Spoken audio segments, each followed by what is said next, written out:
जय हिंद दोस्तों, कैसे हैं आप सभी लोग। स्वागत करता हूं मैं आप सभी का डिफेंस वाला के हमारे इस प्यारे से चैनल में।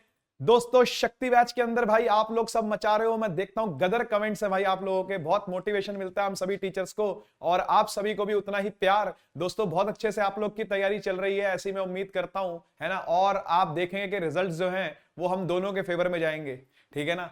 तो आज हम लोग लेकर के आए हैं दोस्तों इलेक्ट्रोमैग्नेटिज्म पर एक बहुत ही विस्तृत लेक्चर। यानी ये लेक्चर जो है वो 12th क्लास के लगभग 4 चैप्टर्स को टच करेगा, लगभग 4 चैप्टर्स को, है ना। Moving charges and magnetism, magnetism and matter, EMI और अल्टरनेटिंग करंट यानी एसी। उन सब के बारे में जितनी जितनी जानकारी आपको एनडीए के पेपर देने के लिए जरूरी हो, सीडीएस के लिए जरूरी हो, उतनी मैं सारी लेकर के आया हूं। एनडीए के पर्सपेक्टिव से ये लेक्चर काफी ज्यादा विस्तारपूर्ण है, लेकिन ऐसा लेक्चर की नीड एनडी वाले बच्चों को वैसे नहीं है। सीडीएस और एयरफोर्स वाले जो दोस्त हैं अपने, है ना, वो भी इस चैनल को देखते हैं, तो उनके लिए भी ये वाला लेक्चर मैंने प्रिपेयर किया है, ठीक है ना। अलग से कमेंट आते हैं बच्चों के, अलग से मैसेज आते हैं बच्चों के इंस्टा पे कि सर एयरफोर्स के लिए भी क्या इसमें कंटेंट है, क्या सीडीएस के लिए भी इसमें कंटेंट है। बिल्कुल है भाई, बिल्कुल है। ऐसी फिजिक्स है ये, ठीक है ना, जो कि तीनों डोमेन्स को कवर करेगी। तो एनडी वाले बच्चों को तो ऑब्वियसली लाभ होगा ही होगा, क्योंकि जो क्वेश्चंस है एट द एंड वो सीडीएस और एनडीए दोनों के हैं, ठीक है, जो प्रीवियस ईयर आए हुए हैं, और बाकी थ्योरी जो है वो सभी के काम की है। तो चलिए स्टार्ट करते हैं दोस्तों आज का लेक्चर। लेक्चर स्टार्ट करने से पहले आप लोगों ने इस लेक्चर के नोट्स डाउनलोड कर लेने हैं, है ना। लेक्चर के खत्म होने के बाद ऑब्वियसली, है ना, आपको ये लेक्चर के नोट्स मिल जाएंगे फिजिक्स वाला की ऐप से, जो कि आपने प्ले स्टोर से डाउनलोड करनी है। उसके बाद आप लोगों ने लॉगिन करने के बाद बैचेस सेक्शन के अंदर जाना है, वहां पर शक्ति बैच को सर्च करना है। आप बाय नाउ बटन पे क्लिक करेंगे तो फ्री ऑफ कॉस्ट आपको बैच सब्सक्राइब हो जाएगा, जिसके बाद आप फिजिक्स सेक्शन में जाकर के, क्लासरूम के बाद फिजिक्स सेक्शन में जाकर के आज की डेट के नीचे से ये लिंक प्राप्त कर सकते हैं, जहां से आपको पीडीएफ नोट्स अवेलेबल हो जाएंगे। तो दोस्तों, बिना टाइम वेस्ट करते हुए स्टार्ट करते हैं आज का लेक्चर। देखो बच्चों, सबसे पहले मैग्नेटिक फील्ड की बात आती है। तो मैग्नेटिक फील्ड क्या चीज होती है? जैसे बच्चों इलेक्ट्रिक फील्ड थी, वैसे मैग्नेटिक फील्ड है। जैसे चार्ज अपने आसपास एक दायरा बनाता है, जिस दायरे के अंदर कोई और चार्ज आएगा तो उसके ऊपर इलेक्ट्रिक फोर्स लगेगी। ऐसे ही मैग्नेटिक सब्सटेंस जो होते हैं वो अपने आसपास मैग्नेटिक फील्ड बनाते हैं, ताकि उसके अंदर अगर कोई मैग्नेटिक मटेरियल आएगा तो उसके ऊपर मैग्नेटिक फोर्स लगेगी, है ना। तो रिलेट कर पा रहे हो आप दोनों को? इलेक्ट्रिक फील्ड आप पढ़ चुके हो, मैग्नेटिक फील्ड आप आज देख रहे हो। पढ़ देते हैं एक बार क्या डेफिनेशन है यहाँ पर। इट इज अ रीजन और स्पेस अराउंड अ मैग्नेट और अ करंट कैरिंग कंडक्टर और अ मूविंग चार्ज। देखो सारी बातें आ गई। मैग्नेट भी मैग्नेटिक फील्ड बनाता है, करंट कैरिंग कंडक्टर भी मैग्नेटिक फील्ड बनाता है, और एक चार्ज चल रहा हो, मूविंग चार्ज अगर हो, तो वो भी क्या बनाता है? वो भी मैग्नेटिक फील्ड बनाता है, जिस वजह से मैग्नेटिक इफेक्ट को फील किया जा सकता है। Magnetic effect can be felt, उसकी फीलिंग आएगी, है ना। तो मैं तीनों को एक बार ड्रॉ करके आप लोगों को दिखाता हूं किस तरीके से एक बार मैग्नेट है, मान लीजिए नॉर्थ पोल साउथ पोल वाला, है ना। तो उसकी मैग्नेटिक फील्ड आप जानते हो कुछ इस तरीके से बनती है ना। बचपन में सब चीजें पढ़ी हैं, ज्यादा डिटेल में सब चीजें नहीं, बड़ी बड़ी बातें करेंगे आज, छोटी छोटी बातें नहीं करेंगे, ठीक है ना। तो इस तरीके की मैग्नेटिक फील्ड बनती है, ऐसी नॉर्थ से बाहर जाती हुई साउथ में घुसती हुई, है ना। इस तरीके की मैग्नेटिक फील्ड बनती है। अच्छा, और करंट कैरिंग कंडक्टर अगर कोई है तो उसके आसपास मैग्नेटिक फील्ड बनती है कुछ इस तरीके की भाई, ऐसी मैग्नेटिक फील्ड बनती है, ऐसी कंसेंट्रिक सर्कल्स बनते हैं, है कि नहीं। और राइट हैंड थंब रूल से उसको निकालते हैं। करंट ऊपर होगा तो फील्ड की डायरेक्शन जो होगी वो उंगलियां बताएंगी आपकी कहां पर है, तो ये डायरेक्शन जो होगी आपकी वो मैग्नेटिक फील्ड की डायरेक्शन होगी। ये सब चीजें आप 10th क्लास के अंदर पढ़ करके आते हो, है ना। ये मैक्सवेल का राइट हैंड रूल अप्लाई करना, थंब की दिशा में आपने करंट को दिखाना है, थंब की दिशा में आपने करंट को दिखाना है, और मैग्नेटिक फील्ड उसके आसपास क्या करेगी? कंसेंट्रिक सर्कल्स काटेगी, कंसेंट्रिक चक्कर उसके आसपास लगाएगी इस तरीके से, ठीक है ना। तीसरा, मूविंग चार्ज अगर कोई है, इसकी बात भी 10th के अंदर लगभग हो जाती है कि कोई मूविंग चार्ज अगर है, कोई प्लस क्यू चार्ज अगर चल रहा है, ठीक है ना, तो वो इस लाइन पर आगे बढ़ेगा, है ना। इस लाइन पर आगे बढ़ेगा तो मैग्नेटिक फील्ड कुछ इस तरीके से बनेगी, ऐसे ऐसे ऐसे ऐसे ऐसे ऐसे, है ना। ये चार्ज आगे आगे चलता जाएगा, इसके बीच में से गुजरता जाएगा चार्ज, ये चार्ज इसके बीच में से गुजरता जाएगा कुछ इस तरीके से, ठीक है ना भाई। तो हाँ, कुछ विजुअलाइज तो हो पाया, है ना, कि किस तरीके की मैग्नेटिक फील्ड यहां पर बन रही है। ऐसा यूनिट उसकी टेस्ला है ना। निकोला टेस्ला आप जानते हो, है ना, बहुत मशहूर साइंटिस्ट है, सभी उनके भक्त हैं भाई, हम भी हैं, ठीक है। तो उन्हीं के ऑनर में इसको ऐसा यूनिट दिया गया है मैग्नेटिक फील्ड का, टेस्ला, ठीक है ना। मैग्नेटिक फील्ड को डिनोट करते हैं बी से, ठीक है। वैसे मैग्नेटिक फील्ड इंटेंसिटी बोलते हैं, मैग्नेटिक फील्ड इंटेंसिटी बोलते हैं बी वेक्टर, ठीक है ना। बी वेक्टर, ये भी एक वेक्टर फील्ड है, तो वेक्टर फील्ड है, वेक्टर फोर्स लगाएगी, और फोर्स हमेशा वेक्टर क्वांटिटी होती ही है, वैसे भी आप जानते हो। चलिए बात करते हैं force on a moving charge in a magnetic field. देखो बच्चों, थोड़ा सा तेज चलना पड़ेगा मुझको क्योंकि एक रिवीजन लेक्चर है, कम टाइम में इतनी सब चीजें कवर करनी है, तो थोड़ा सा स्पीड मेरे साथ मेंटेन करनी पड़ेगी आपको, ठीक है। मान लीजिए कोई चार्ज है प्लस क्यू, ठीक है ना, आपने उसको प्रोजेक्ट किया किसी मैग्नेटिक फील्ड के अंदर, और मैग्नेटिक फील्ड कुछ ऐसी है, मैग्नेटिक फील्ड कुछ इस दिशा में है, इस दिशा में है, इस दिशा में है, ठीक है ना। तो इस दिशा में बी है, ठीक है, इस दिशा में मैग्नेटिक फील्ड है, और आपने चार्ज को जो थ्रो किया, यानी जो चार्ज की आपने वेलोसिटी दी है ना, चार्ज की जो वेलोसिटी दी है आपने वो इस दिशा में दी है। दोनों के बीच में कुछ एंगल दिख रहा है आपको, ठीक है ना, दोनों के बीच में कुछ एंगल दिख रहा है आपको थीटा। तो होगा क्या, इस चार्ज पर फोर्स लगेगी।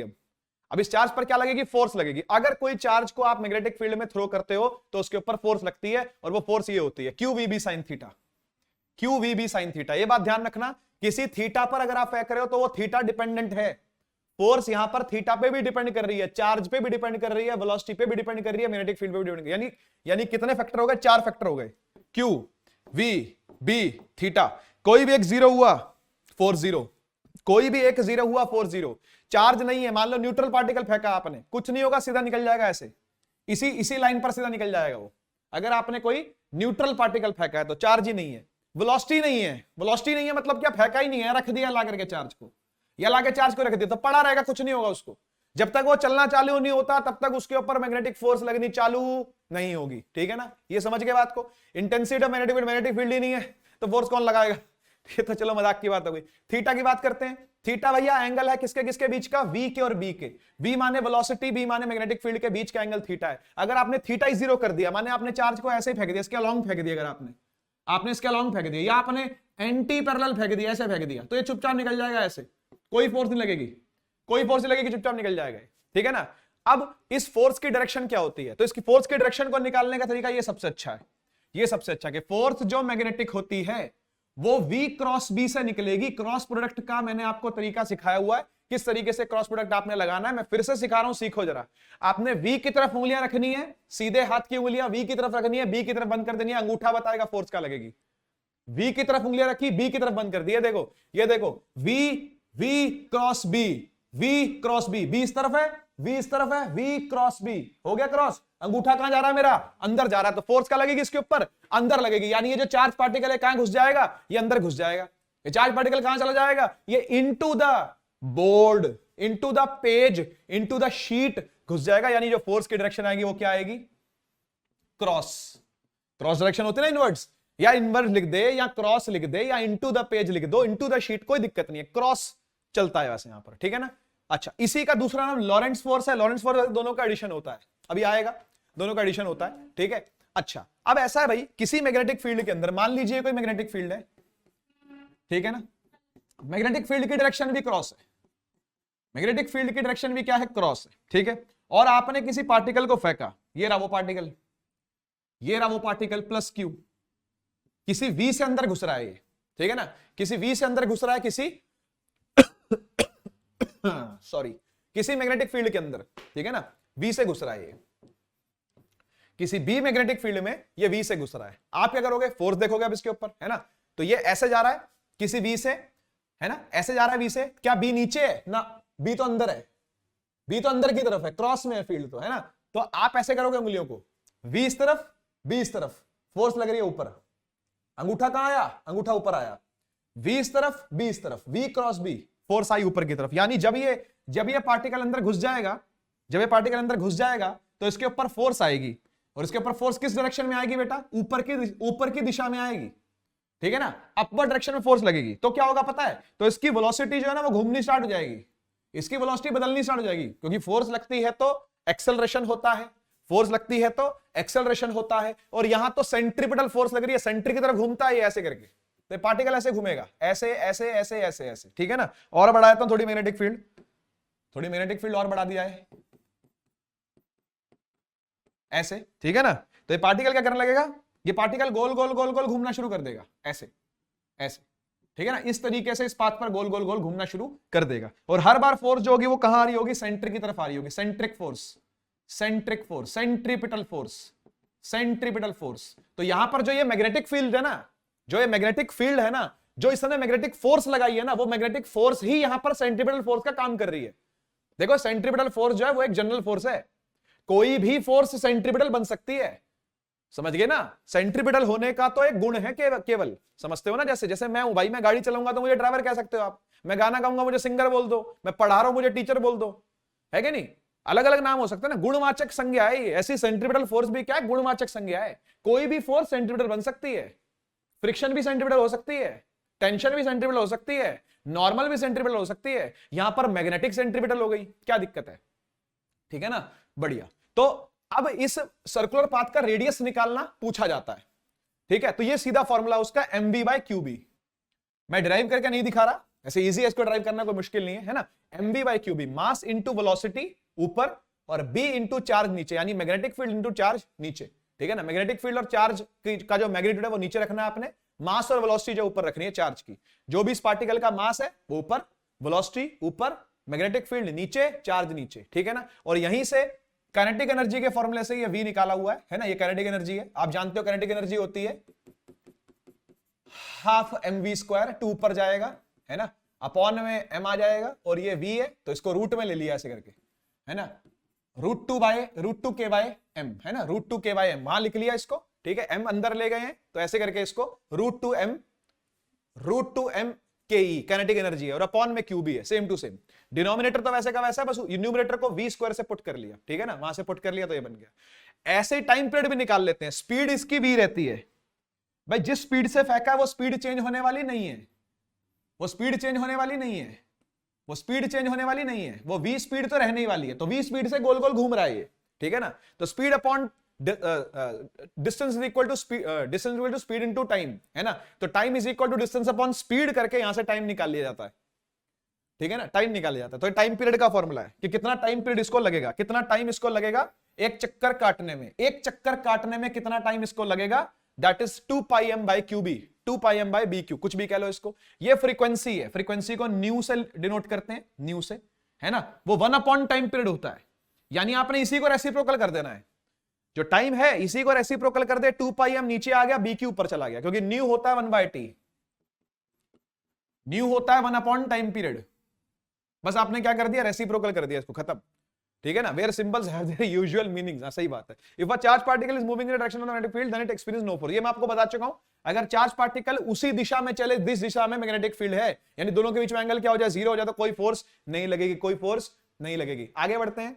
लॉरेंट्ज फोर्स का टोटल क्या होता है? देखो, लॉरेंट्ज फोर्स होता है जब मैग्नेटिक फील्ड भी हो, इलेक्ट्रिक फील्ड भी हो, दोनों फील्ड एक साथ हो, ठीक है ना? दोनों फील्ड एक साथ हो, इलेक्ट्रिक फील्ड भी हो, मैग्नेटिक फील्ड भी हो, क्योंकि इलेक्ट्रिक फील्ड इलेक्ट्रिक फोर्स लगाएगी, मैग्नेटिक फील्ड मैग्नेटिक फोर्स लगाएगी। और आप जानते हो इस बात को कि इलेक्ट्रिक फील्ड जो होती है वो होती है E, मैग्नेटिक फील्ड जो होती है वो होती है B, ठीक है ना? इलेक्ट्रिक फील्ड जो फोर्स लगाती है वो होती है Q टाइम्स E, QE, और मैग्नेटिक फील्ड जो फोर्स लगाती है वो होती है QVB। अभी तो देखा था, ये देखो QVB, है ना? साइन को आप 90 मान लो, मैक्सिमम फोर्स लग रही है मान लो, तो QVB आ जाएगा, है कि नहीं? 90 पर पार्टिकल को फेंका है ना? तो फोर्स आ गई QVB, यहां आ गई QE, ठीक है? ये इलेक्ट्रिक फोर्स है, ये इलेक्ट्रिक फोर्स है, ये मैग्नेटिक फोर्स है FB, ये मैग्नेटिक, FMB लिख देते हैं इसको, मैग्नेटिक फोर्स, है ना? दोनों को ऐड कर दिया आपने, दोनों को ऐड कर दिया आपने, ठीक है ना? तो नेट वेक्टर जो निकल करके आएगा दोनों का, जो वेक्टर सम निकल के आएगा दोनों का, F इलेक्ट्रिक और F मैग्नेटिक, इसकी वजह से QE, इसकी वजह से QV क्रॉस B, ठीक? Q को ले लो कॉमन, ये आ गया E plus V cross B, ठीक है ना? यही लिखा हुआ यहां पर, यही लिखा हुआ यहां पर, और कुछ नहीं, कोई डेरिवेशन नहीं करी मैंने, ऐसे लिख दिया बस इसको, ठीक है ना? तो दोनों फोर्सेस का जो वेक्टर सम होता है दैट इज लॉरेंट्ज फोर्स, ठीक है? दोनों फोर्सेस का जो वेक्टर सम होता है दैट इज लॉरेंट्ज फोर्स, है ना? आगे सुन लेते हैं, आगे सुन लेते हैं क्या कह रहा है, सारे पॉइंट्स पढ़ लेते हैं। सारे पॉइंट में से आपका क्वेश्चन बन सकता है, एक एक क्वेश्चन बन सकता है आपका पॉइंट में से, इतने पोटेंशियल पॉइंट्स है सारे के सारे, इतने पोटेंशियल पॉइंट्स है सारे। If a charge particle is moving at right angles to the field then kinetic energy remains constant. मुझे एक बात बताओ, जब ये गोल गोल गोल गोल घूम रहा है तो फोर्स इसका मैग्नीट्यूड तो चेंज कर नहीं पा रही, डायरेक्शन कोई चेंज कर रही है खाली, वेलोसिटी का मैग्नीट्यूड तो चेंज हो नहीं पाएगा, यानी स्पीड उतनी ही रहेगी, स्पीड उतनी ही रहेगी तो काइनेटिक एनर्जी भी तो उतनी रहेगी। यही लिखा हुआ यहां पर, यही लिखा हुआ यहां पर कि काइनेटिक एनर्जी क्या रहती है, कांस्टेंट रहती है। क्यों? क्योंकि स्पीड कांस्टेंट है भाई, है ना? स्पीड अगर कांस्टेंट रहेगी तो काइनेटिक एनर्जी भी कांस्टेंट बनी रहेगी, ठीक है? आगे पढ़ते हैं। If a charge particle moving at right angles to the field, ठीक है? अब वो कह रहा है कि अगर पार्टिकल अगर पार्टिकल इस फील्ड में ऐसे प्रोजेक्ट हो तो मैक्सिमम लगेगी फोर्स। सही बात है भाई, मैक्सिमम फोर्स लगेगी तब। तो ये कह रहा है Laurent force acting on it's is maximum force लगेगी। ठीक है, लॉरेंट फोर्स ये बताती है कि दोनों की प्रेजेंस है, इलेक्ट्रिक फील्ड की भी और मैग्नेटिक फील्ड की भी प्रेजेंस एक स्पेस के अंदर है। ठीक है, अर्थ मैग्नेटिक फील्ड से अप्रोक्सीमेटली 1 गॉस। ये गॉस जो है वो सीजीएस यूनिट है।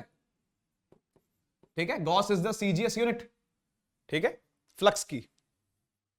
Okay, force on a current carrying conductor in a magnetic field. देखो जी, कोई मैग्नेटिक फील्ड है, ये रही, ये रही, ये रही, ये रही। ठीक है ना, ये कोई मैग्नेटिक फील्ड है बी, ये कोई मैग्नेटिक फील्ड है B.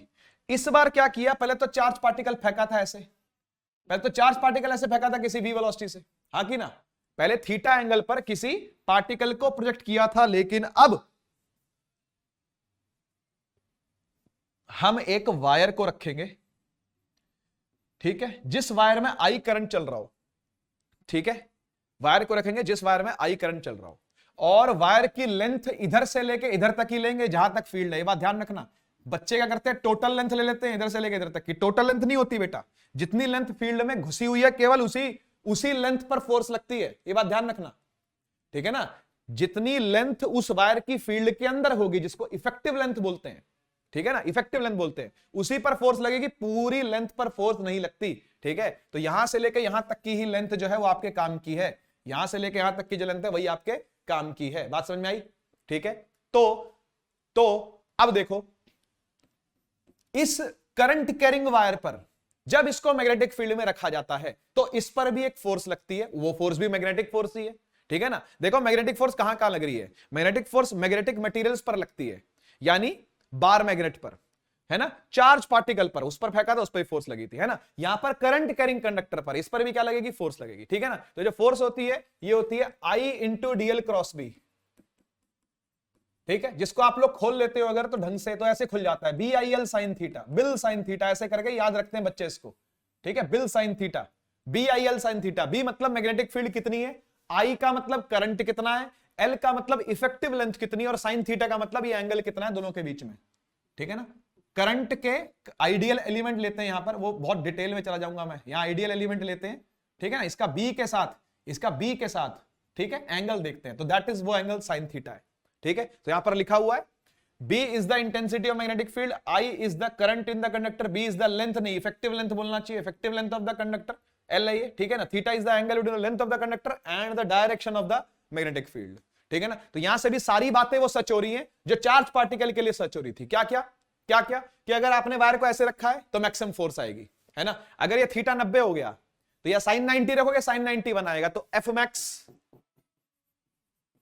Max will be bill, है ना। क्यों? क्योंकि साइन 90 हो गया, और साइन 90 क्या होता है, 1 होता है। तो जब आपने वायर को ऐसे रखा हुआ फील्ड के अंदर तो फोर्स मैक्सिमम लगेगी, वायर को ऐसे रख दिया तो फोर्स ही नहीं लगेगी, वायर को ऐसे रख दिया तो भी फोर्स नहीं लगेगी, करंट को बंद कर दिया तो भी फोर्स नहीं लगेगी, मैग्नेटिक फील्ड हटा दी तो भी फोर्स नहीं लगेगी। तो आप समझ गए बात को, है ना। तो एफ जीरो कब होगी, एफ जीरो तब होगी जब साइन 0 होगा, है ना, या साइन 180 होगा।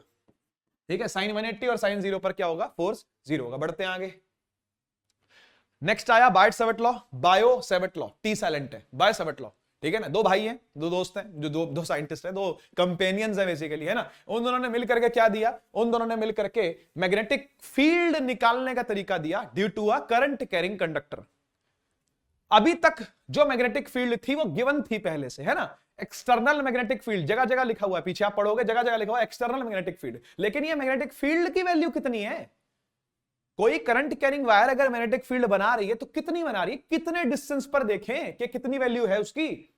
तो वो जो लॉ दिया वो किसने दिया, बाय सेवर्ट ने।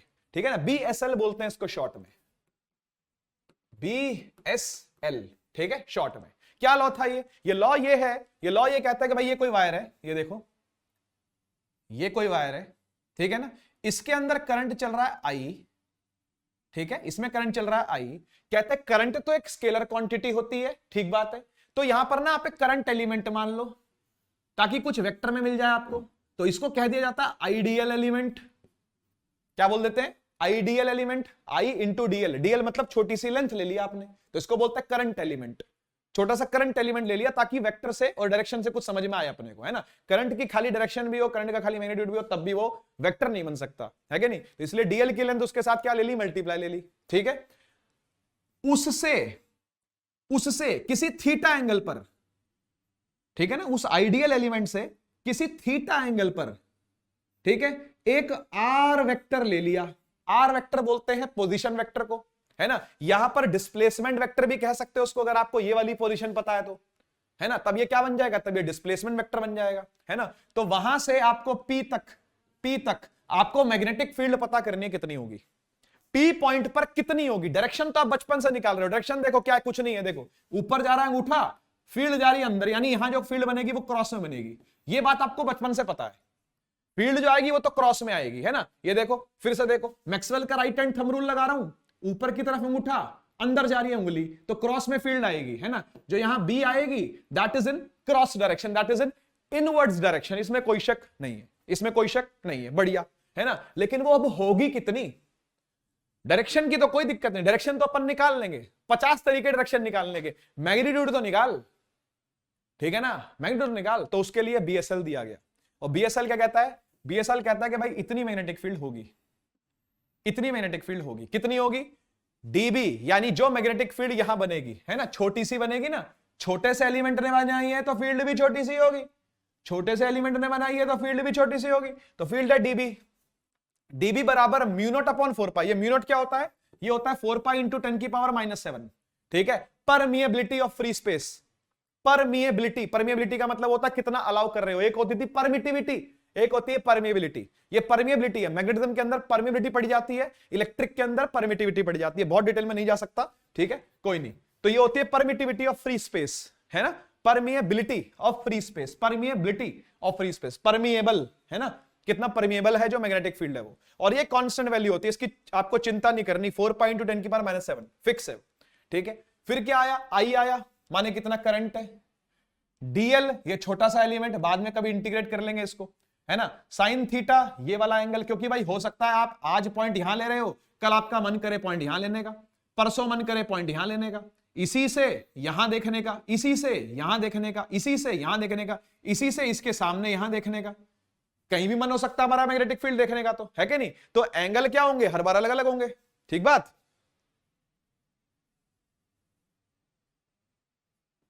तो थीटा भी आया, है ना, और आर स्क्वायर देखो डिवाइड में आया है। इसका क्या मतलब है, इसका मतलब आप जितना दूर जाओगे इस वायर से, जितना दूर जाओगे उतनी ही मैग्नेटिक फील्ड क्या होती जाएगी, घटती जाएगी। यहां फील्ड कुछ ज्यादा होगी, यहां फील्ड कुछ कम, यहां फील्ड कुछ और कम, यहां फील्ड कुछ और कम। समझ गए बात को, है ना, समझ गए बात को, ठीक है।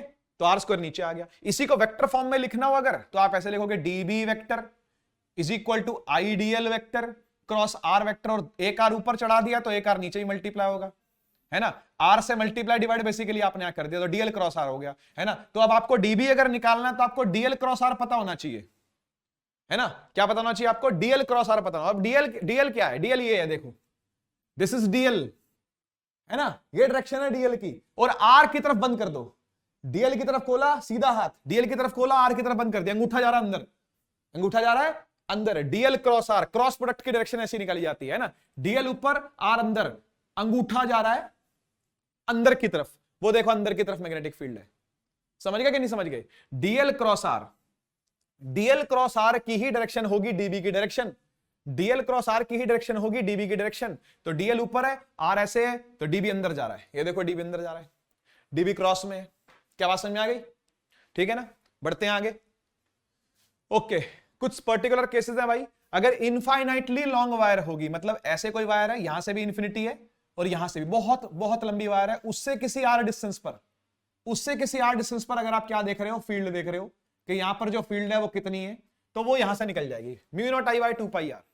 ड्राइव करवाने का समय नहीं है, ठीक है, आप बस याद कर सकते हो इसको, ठीक है ना। Magnetic field at the centre at the axis of a current carrying loop, मान लो कोई लूप है, कोई लूप है जिसकी रेडियस यहां आर दे रखी, ठीक है, जिसकी रेडियस आर है, जिसकी रेडियस आर है, ठीक है ना।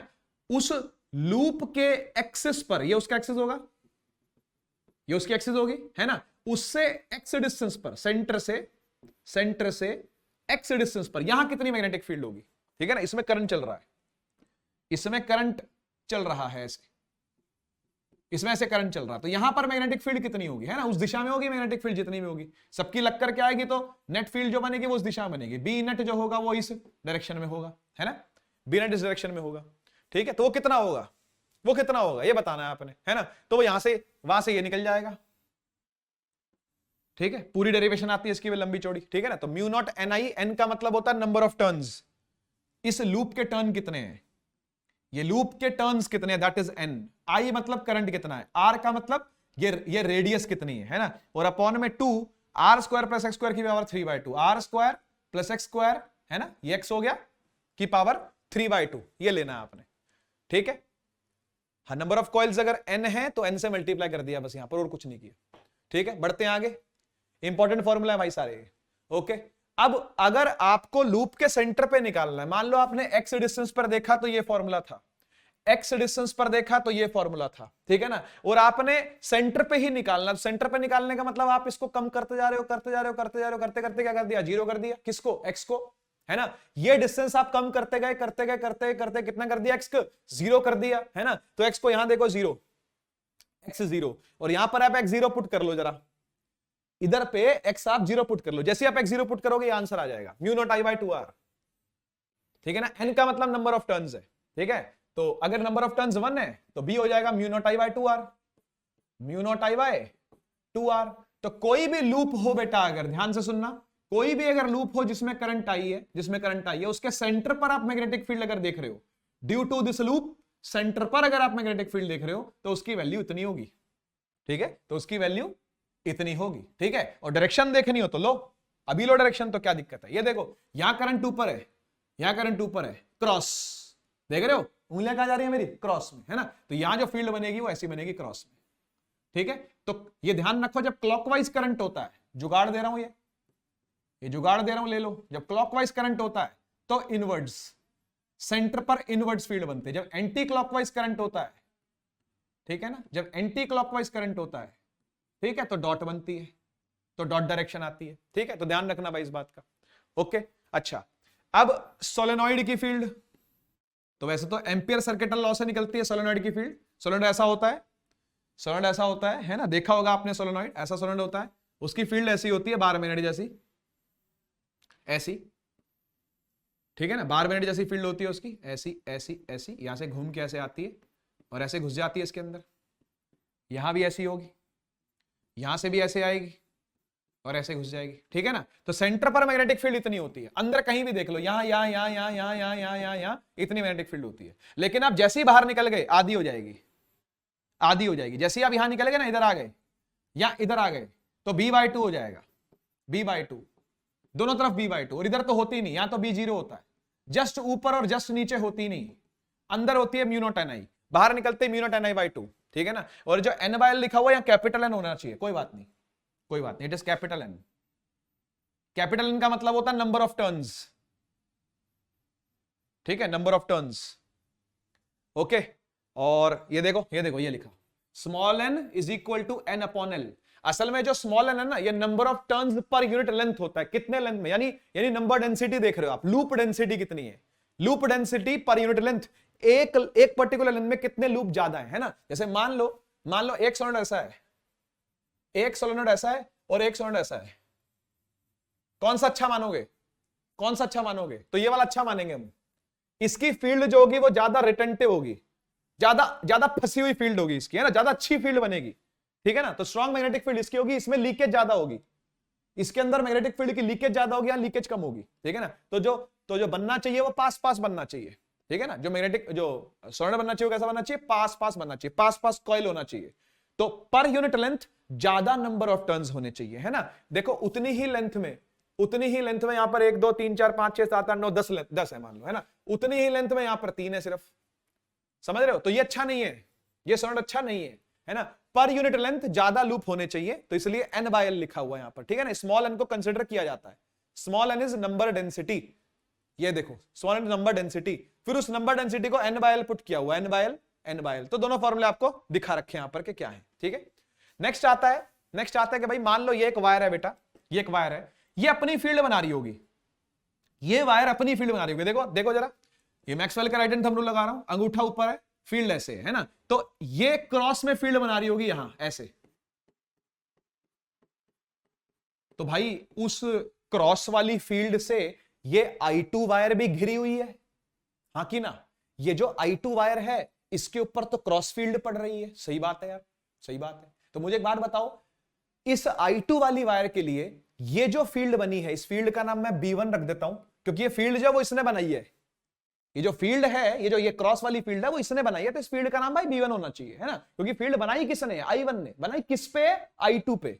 तो मुझे बताओ I2 का क्या हल हो रहा है, I2 पर इस टाइम पर लग रही होगी फोर्स, क्यों, क्योंकि वो एक करंट कैरिंग कंडक्टर है, और करंट कैरिंग कंडक्टर एक एक्सटर्नल मैग्नेटिक फील्ड में रखा हुआ है एक तरीके से, है क्या नहीं, तो इस पर लग रही होगी फोर्स, है ना, सही बात है ना। तो वो फोर्स निकालते हैं हम, ठीक है, तो कैसे निकलेगी फोर्स, तो हम जानते हैं भाई फॉर्मूला होता है फोर्स का करंट कैरिंग कंडक्टर के लिए, है ना, बिल साइन थीटा, है क्या नहीं, बिल साइन थीटा, या फिर उसको ऐसे लिखते हैं I into L cross B, ये डीएल क्रॉस बी, कोई दिक्कत नहीं, एल क्रॉस बी, है ना। तो एल क्या है, एल करंट की दिशा है, बी कहां है, अंदर, फोर्स ऐसे आ रही है, देखो ये एल जो करंट की दिशा, वही आपने एल लेनी है, इसलिए आइडियल लिख रहा था पहले मैं उसको, कोई दिक्कत नहीं है ना। तो एल और बी कहां है, बी अंदर है, तो मुझे उंगलियां करनी पड़ेंगी, अंदर बंद करनी पड़ेंगी, ऐसे उंगलियां मुझे अंदर बंद करनी पड़ेंगी ऐसे, है ना, एल क्रॉस बी, उंगलियां अंदर बंद होंगी, फोर्स कहां आ रही है, इस तरफ आ रही है, यानी ये जो वायर है वो इसके पास आ जाएगी, है कि नहीं, ये जो वायर है इस पर फोर्स इस तरफ लगेगी, बिल्कुल ठीक बात है,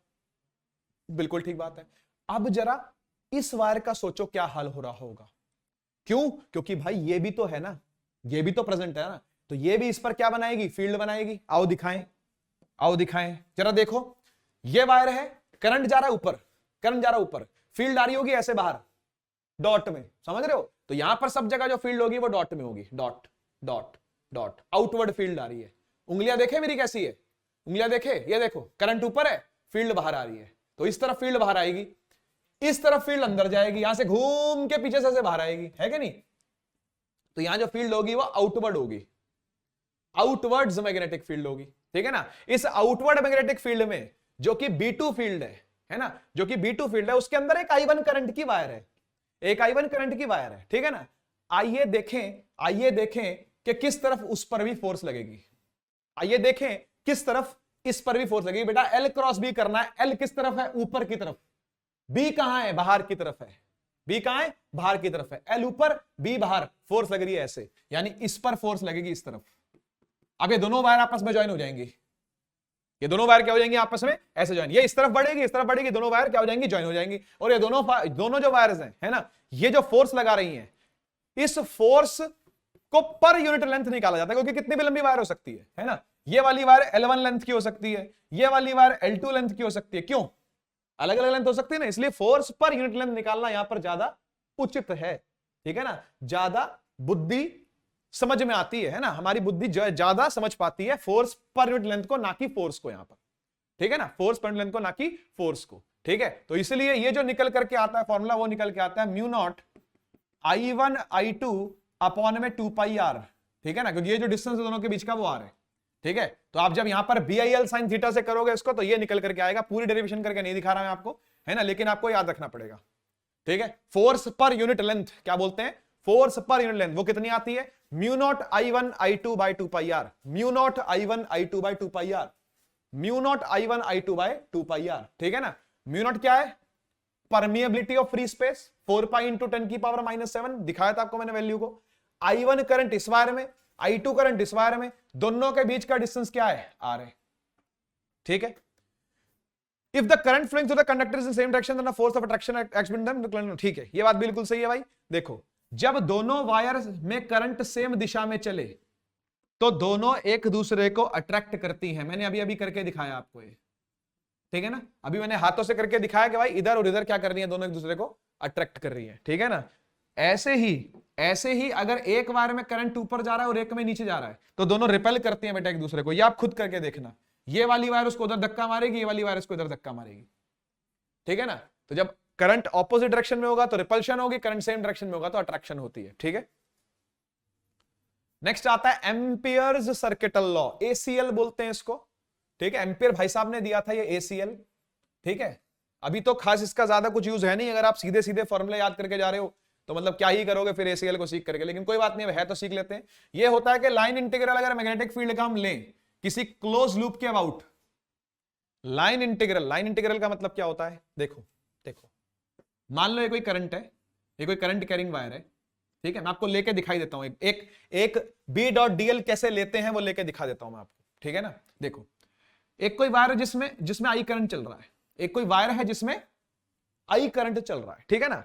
आपको मैग्नेटिक फील्ड निकालनी है कि कितनी बनेगी इससे कुछ आर डिस्टेंस पर, इससे कुछ आर डिस्टेंस पर यहां पर कितनी मैग्नेटिक फील्ड बनेगी ये आपको निकालनी है।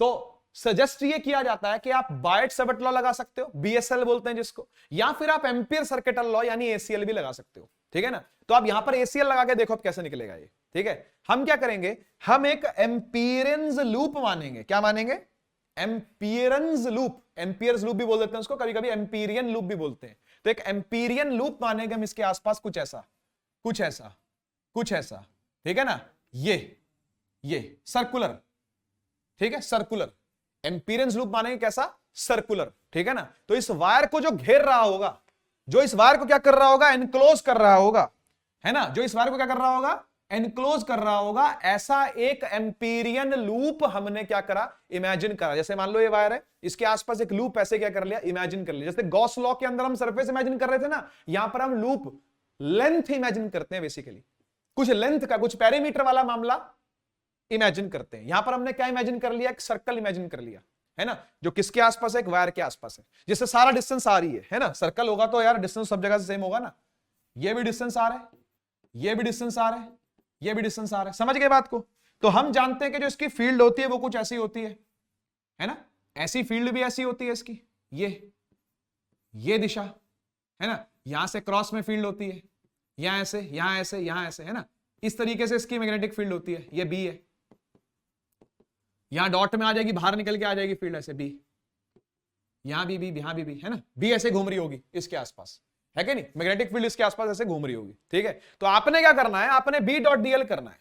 डीएल क्या होता है, ये डीएल इसके छोटे छोटे एलिमेंट होते हैं, डीएल इस एम्पीरियन लूप के छोटे छोटे एलिमेंट होते हैं। ये डीएल है, ये भी डीएल है, ठीक है ना, ये भी डीएल है, ये छोटे छोटे क्या है, एलिमेंट है। DL DL DL DL DL सबको क्या कर दिया गया, इंटीग्रेट कर दिया गया। देखो इंटीग्रेशन का साइन लगा हुआ है, ठीक है ना, और क्लोज लूप लगा हुआ है। क्लोज लूप का मतलब क्या होता है, एक तो इंटीग्रेशन लगा, फिर एक क्लोज लूप लगा। इसका मतलब क्या है कि आपको एक कंप्लीट करना है, लूप कंप्लीट करना है आपको, इंटीग्रेट करते करते इस लूप को क्या करना है, आपने कंप्लीट करना है, ठीक है ना। तो ये बी है, बी वेक्टर, ये डीएल वेक्टर, उसका क्या लेना है आपने, डॉट प्रोडक्ट लेना है, और डॉट प्रोडक्ट लेकर क्या कर देना है आपने, उसको इंटीग्रेट कर देना क्लोज लूप के फॉर्म में, ठीक है ना। और वो हमेशा इक्वल होता है mu naught times I enclosed के, जितना इसने करंट एनक्लोज कर रखा है। आप जानते हो करंट जो एनक्लोज कर रखा है वो कितना है, वो आई करंट है ना, जो करंट एनक्लोज कर रखा है इसने वो कितना है, वो आई करंट है। तो आई करंट, जो आई करंट है वो एनक्लोज किया हुआ है किसने, इस एम्पीरियंस लूप ने। इस एम्पीरियंस लूप ने आई करंट को क्या कर रखा है, एनक्लोज कर रखा है। बस आपने वही करना है कि म्यू नॉट को आई से क्या कर देना है, मल्टीप्लाई कर देना है, ठीक है ना। अब मैं वो करके दिखाता हूं आपको, देखो क्या करेंगे, देखो यहां पर हम लगाएंगे B dot DL close loop का इंटीग्रेशन बराबर mu naught times the I enclosed. Formula लिखा मैंने और कुछ नहीं किया अभी तक, कुछ नहीं किया, फॉर्मूला लिखा अभी तक मैंने, है ना। आप जानते हो कि हर आर डिस्टेंस पर बी सेम है, हर आर डिस्टेंस पर उतना ही बी, यहां भी उतना ही बी, यहां भी उतना ही बी, यहां भी उतना ही, यहां भी उतना ही। तो बी इंटीग्रेशन क्या आ जाएगा बाहर, बी इंटीग्रेशन से बाहर आ गया, अंदर कौन रह गया, अंदर रह गया डीएल बराबर mu naught times the I enclosed, ठीक है। अब ये डीएल डीएल डीएल डीएल कितना होता है, अब सारा डीएल अगर जोड़ दिया जाए, सारे डीएल को इंटीग्रेट कर दें तो ये बन जाएगा 2 पाई आर, सर्कल मिल जाएगा, पूरा सर्कल मिल जाएगा 2 पाई आर। अच्छा स्मॉल आर है, चलो ठीक है, स्मॉल आर ले लो, स्मॉल आर ले लो, ठीक है ना। तो b इंटू 2 पाई आर बराबर mu not into I enclose. इसमें करंट कितना चल रहा है, आई चल रहा है, तो आई करंट है, टोटल करंट कितना है, आई है। ये 2 पाई आर नीचे चला जाएगा, इसके ये 2 पाई के नीचे चला जाएगा, तो मैग्नेटिक फील्ड क्या आ जाएगी, यहां से मैग्नेटिक फील्ड आ जाएगी mu naught I by 2 pi R, mu naught I by 2 pi R. तो किसी एक स्ट्रेट इनफाइनाइट वायर, ठीक है, के आर डिस्टेंस पर अगर आपको मैग्नेटिक फील्ड देखनी है तो वो इतनी होगी, mu naught I by 2 pi R. ये देखो अभी देखी भी थी हमने यहां, अभी हमने यहां देखी भी थी, कहां गई ओए, ये देखो mu naught I by 2 pi R, पढ़ लेना इसको, ठीक है ना। ओके, तो ये होता है ACL, ये है एम्पियर सर्किटल लॉ, सिखा दिया मैंने ऐसे ही, लेकिन नीड नहीं है वैसे मैं आपको बताऊं इस चीज की, ठीक है ना। ऐसे ही magnetic field produce by charge particle भी निकल जाती है, ठीक है। और एनर्जी डेंसिटी, किसी मैग्नेटिक फील्ड की एनर्जी डेंसिटी, ठीक है, वो होती है हाफ बी स्क्वायर अपॉन में म्यू नॉट, ठीक है ना। और ऐसे ही आपको याद होगा इलेक्ट्रिक फील्ड की भी इलेक्ट्रिक फील्ड डेंसिटी निकलती थी, याद करो, है ना। डेंसिटी, एनर्जी डेंसिटी निकलती थी इलेक्ट्रिक फील्ड की, वो क्या होती थी, वो होती थी half epsilon not E square, याद है, half epsilon not E square. ये एनर्जी डेंसिटी थी इलेक्ट्रिक फील्ड की, है ना। और ये एनर्जी डेंसिटी है मैग्नेटिक फील्ड की, मैग्नेटिक फील्ड का स्क्वायर अपॉन में म्यू नॉट, या हाफ एप्सिलॉन नॉट, देखो सिमिलर फॉर्मूला है बिल्कुल, हाफ ई स्क्वायर, यहां बी स्क्वायर, वहां एप्सिलॉन नॉट, और यहां पर एप्सिलॉन नॉट का उल्टा एक तरीके से मान सकते हो, है ना, म्यू नॉट आ गया। ओके, हाँ, मैग्नेटिज्म पर आते हैं भाई। देखो नेचुरल मैग्नेट क्या होता है, नेचुरल मैग्नेट ऐसा सब्सटेंस है जो नेचर के अंदर मिलता है ना, जिसको आप बोलते हो मैग्नेटिक आयरन ऑक्साइड। केमिस्ट्री के अंदर आपने इस चीज देखी होगी, है ना, मैग्नेटिक आयरन ऑक्साइड, है ना। क्या होता है ये होता है Fe3O4, Fe3O4, ये मिक्सचर है, ये मिक्सचर है, किसका किसका मिक्सचर है, दो चीजों का मिक्सचर है, एक Fe2O3 का और एक FeO का, इन दोनों का मिक्सचर है। Fe2O3 क्या होता है, Fe2O3 होता है फेरिक ऑक्साइड, फेरिक ऑक्साइड, और FeO क्या होता है, FeO होता है फेरस ऑक्साइड, ठीक। दोनों को आप ऐड कर दो जरा, यहां Fe कितने हैं, 2 है, यहां 1 है, 3 हो गया, O 3 है, एक और 4 है, 4 हो गया, है कि नहीं। तो Fe3O4 यानी मैग्नेटिक आयरन ऑक्साइड जो है वो दो फॉर्म के अंदर दो चीजों का मिक्सचर होता है, ये पूछा जाता है, ठीक है। तो पढ़ लो एक बार इसको, natural magnet substance is found in nature which has the property of attracting small pieces of iron, ठीक है ना। This property is called magnetism, इसी को क्या बोलते हैं, मैग्नेटिज्म बोलते हैं। और पढ़ते हैं आगे, और पढ़ते हैं आगे। एक हॉर्सशू मैग्नेट है, it is the U shaped, V shaped नहीं, यू शेप्ड मैग्नेट, ठीक है, that produces magnetic field which is invisible, invisible ही होगी, ठीक है। इस तरह का मैग्नेट होता है, यहां नॉर्थ पोल, यहां साउथ पोल, और ऐसी फील्ड चलती है, ठीक है ना, ऐसी फील्ड चलती है नॉर्थ से साउथ, ठीक है। कह रहा है कि आप पोलैरिटी को निकाल सकते हो किसी अनमार्क्ड हॉर्सशू मैग्नेट की यूजिंग अ मैग्नेटिक कंपास, ठीक बात है भाई, ठीक बात है। अगर आपको पता ही नहीं है कि कौन सा पोल नॉर्थ है कौन सा पोल साउथ है, और ये आपको हॉर्सशू मैग्नेट दे दिया, आपको पता ही नहीं कि ये नॉर्थ है कि ये साउथ है, क्या है, तो यहां पर मैग्नेटिक कंपास ले आओ, आप मैग्नेटिक कंपास ले आओ। अगर मैग्नेटिक का कंपास इस तरफ को नॉर्थ दिखा रहा हो, है ना, तो समझ जाना भाई यहां पर क्या है, यहां पर साउथ है, यहां पर साउथ है, ठीक है ना, क्योंकि उसका नॉर्थ जो है, मतलब उसका नॉर्थ वैसे साउथ को पॉइंट करेगा, तो यहां नॉर्थ आएगा, अगर आप समझ रहे हो मतलब बात को। तो इसका जो साउथ है वो यहां नॉर्थ को अटैक कर लेगा, इसका साउथ यहां नॉर्थ को अटैक कर लेगा, इसका नॉर्थ या साउथ को अटैक कर लेगा। तो इस तरीके से आप पोल्स पकड़ पाओगे, है ना, पोल्स पकड़ पाओगे। मैग्नेटिक फील्ड की डेफिनेशन दोबारा से आ गई, मैं पहले दे चुका हूं ये, ठीक है। मैग्नेटिक लाइंस ऑफ फोर्सेस क्या होती है, तो भाई आप अब तक मैं जो बनाता आया हूं, किसी बार मैग्नेट की, किसी बार मैग्नेट की इस तरह की मैग्नेटिक लाइन सोलेनॉइड की होगी तो वो भी ऐसी होगी, बार मैग्नेट जैसी होगी। करंट कैरिंग कंडक्टर की होगी, है ना, तो इस तरह के कंसेंट्रिक सर्कल्स होंगे। किसी लूप की होगी, किसी लूप की होगी तो लूप की कुछ ऐसी ऐसी होती है, ऐसी ऐसी ऐसी ऐसी ऐसी ऐसी, ठीक है ना। तो ये सारी क्या होती है, मैग्नेटिक फील्ड लाइंस होती हैं। इनके टेंजेंट पर मैग्नेटिक फोर्स निकाली जा सकती है, किसी भी टेंजेंट पर। मान लो मैंने यहां पर कोई नॉर्थ पोल ला करके रख दिया, वैसे मोनोपोल्स डू नॉट एग्जिस्ट, मान लो मैंने यहां पर नॉर्थ पोल ला करके रख दिया, ठीक है ना, तो नॉर्थ वाला क्या करेगा, इसको रिपेल करेगा, तो इस डायरेक्शन में आगे बढ़ेगा। हमेशा हमेशा लूप के टेंजेंट में, हमेशा लूप के टेंजेंट में आपको क्या मिलेगी, फोर्स मिलेगी। The tangent drawn at any point on the lines of force gives the direction of the magnetic field at that point. तो वहां उस डायरेक्शन की मैग्नेटिक फील्ड आपको मिल जाएगी, इवन मैग्नेटिक फोर्स भी मिल जाएगी, है ना। मैग्नेटिक फोर्स मतलब जिस दिशा में लगनी होगी वो लगती हुई आपको मिल जाएगी, ठीक है। नेक्स्ट आते हैं मैग्नेटिक डायपोल पे। मैग्नेटिक डायपोल कुछ नहीं भैया, बार मैग्नेट ही होता है।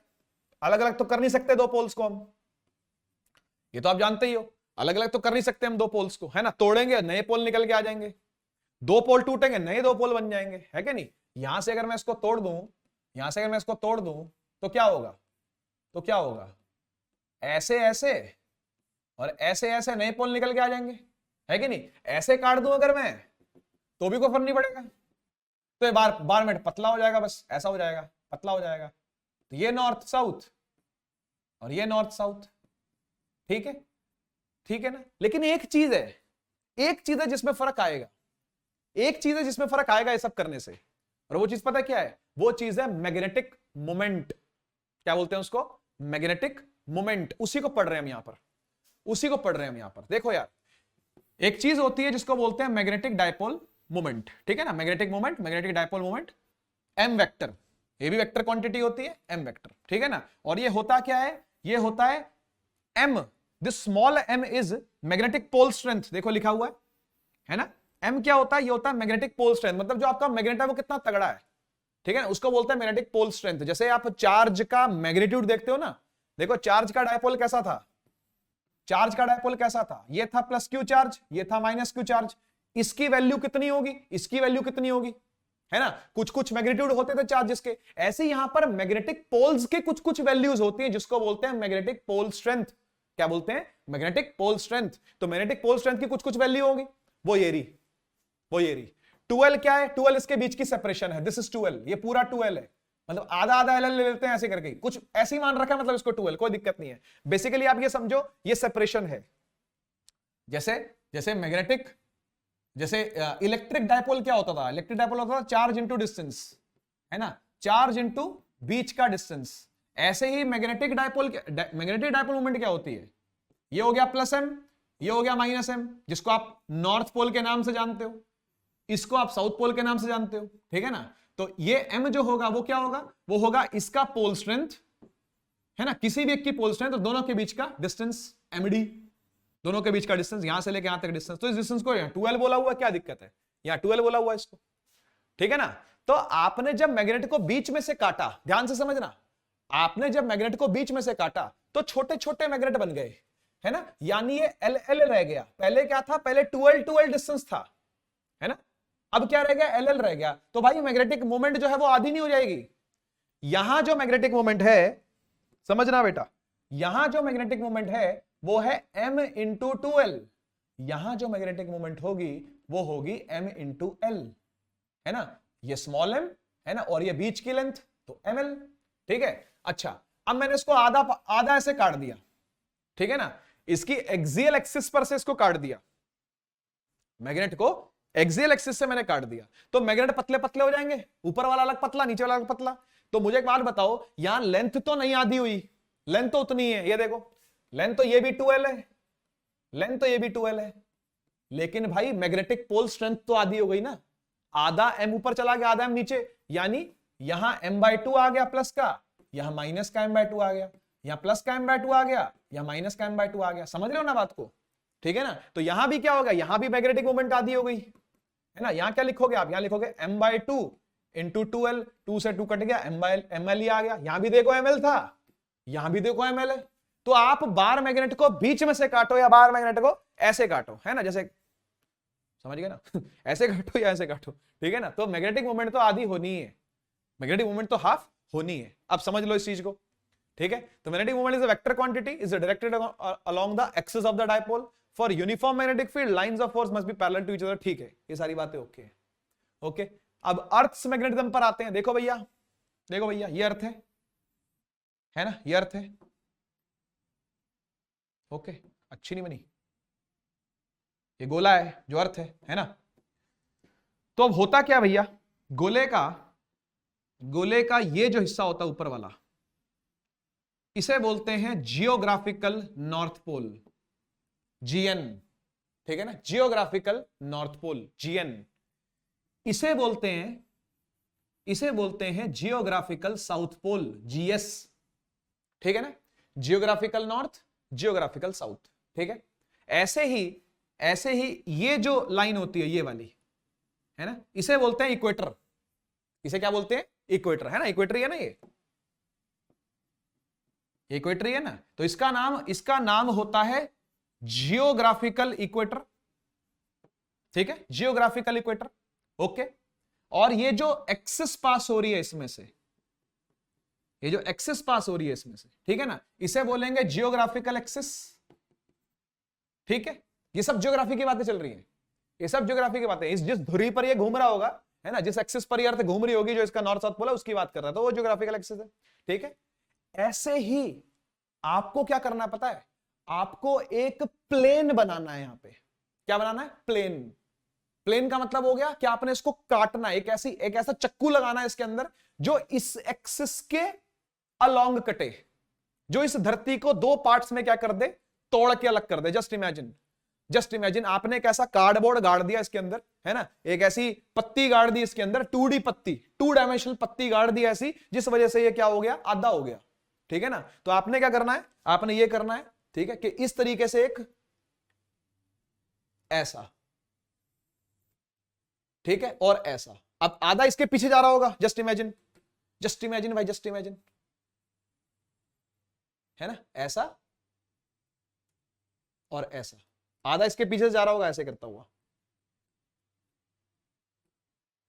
ठीक बात है कि नहीं भाई, ठीक बात है कि नहीं, है ना। तो ये जो प्लेन है ना, जिसने इसको काटा है दो पार्ट्स के अंदर, जो इसके अंदर से गुजर रहा है ना, जो इसके अंदर से गुजर रहा होगा ऐसे करके, ठीक है ना, उस प्लेन को बोलते हैं जियोग्राफिकल मेरिडियन। क्या बोलते हैं, जियोग्राफिकल मेरिडियन। ओके, तो ये जो प्लेन है, ये जो प्लेन है, इसका नाम रखते हैं जियोग्राफिकल मेरिडियन। ठीक, तो ये तो सर सारी ज्योग्राफी की बात थी। मैग्नेटिज्म कहां है, अब मैग्नेटिज्म आएगा, अब मैग्नेटिज्म आएगा। देखो भाई, ऐसा होता है, ऐसा होता है कि जो धरती के अंदर कोर है ना, कोर, जो धरती के अंदर कोर है ना, कोर मैं पीले से दिखाता हूं ताकि फील आए तुम्हें, है ना, ऑरेंज से, है ना। धरती के अंदर जो कोर है ना, कोर, उस कोर में कुछ आयंस हैं, पिघले पिघले आयन, मोल्टन आयंस, है ना, वो आसपास भी है, लावा वावा जो बहता रहता है ना। उसकी वजह से क्या होता है, उसकी वजह से क्या होता है, उसकी वजह से मैग्नेटिक फील्ड प्रोड्यूस करती है धरती।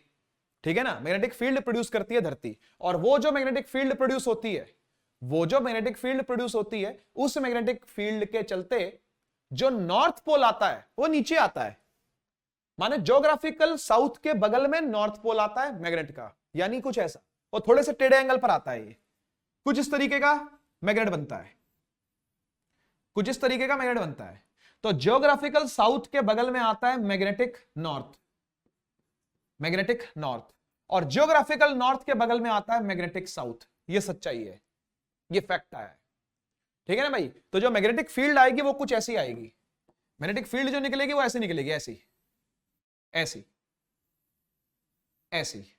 बात समझे नहीं समझे, ऐसी।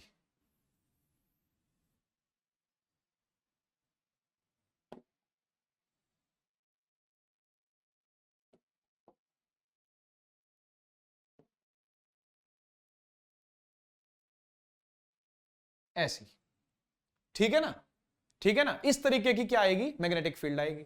अब मुझे एक बात बताओ, अगर मैग्नेटिक फील्ड आई है, यानी मैग्नेटिक पोल्स आए हैं अगर, है ना, तो एक मैग्नेटिक नॉर्थ पोल यहां है, मैग्नेटिक साउथ पोल यहां है। ठीक बात है सर, ठीक बात है ना। यहां साउथ पोल होगा, यहां साउथ पोल होगा, यहां नॉर्थ पोल होगा। ठीक है, ठीक है, बढ़िया। तो एक बार बताओ, जितनी सारी बातें हम लोगों ने अभी इसके बारे में डिस्कस करी थी, है ना, क्या क्या, ज्योग्राफिकल इक्वेटर, तो ऐसे ही मैग्नेटिक इक्वेटर भी होगा। सही बात है सर, है ना। जैसे ये ज्योग्राफिकल एक्सिस थी सर, वैसे ही मैग्नेटिक एक्सिस भी होगी।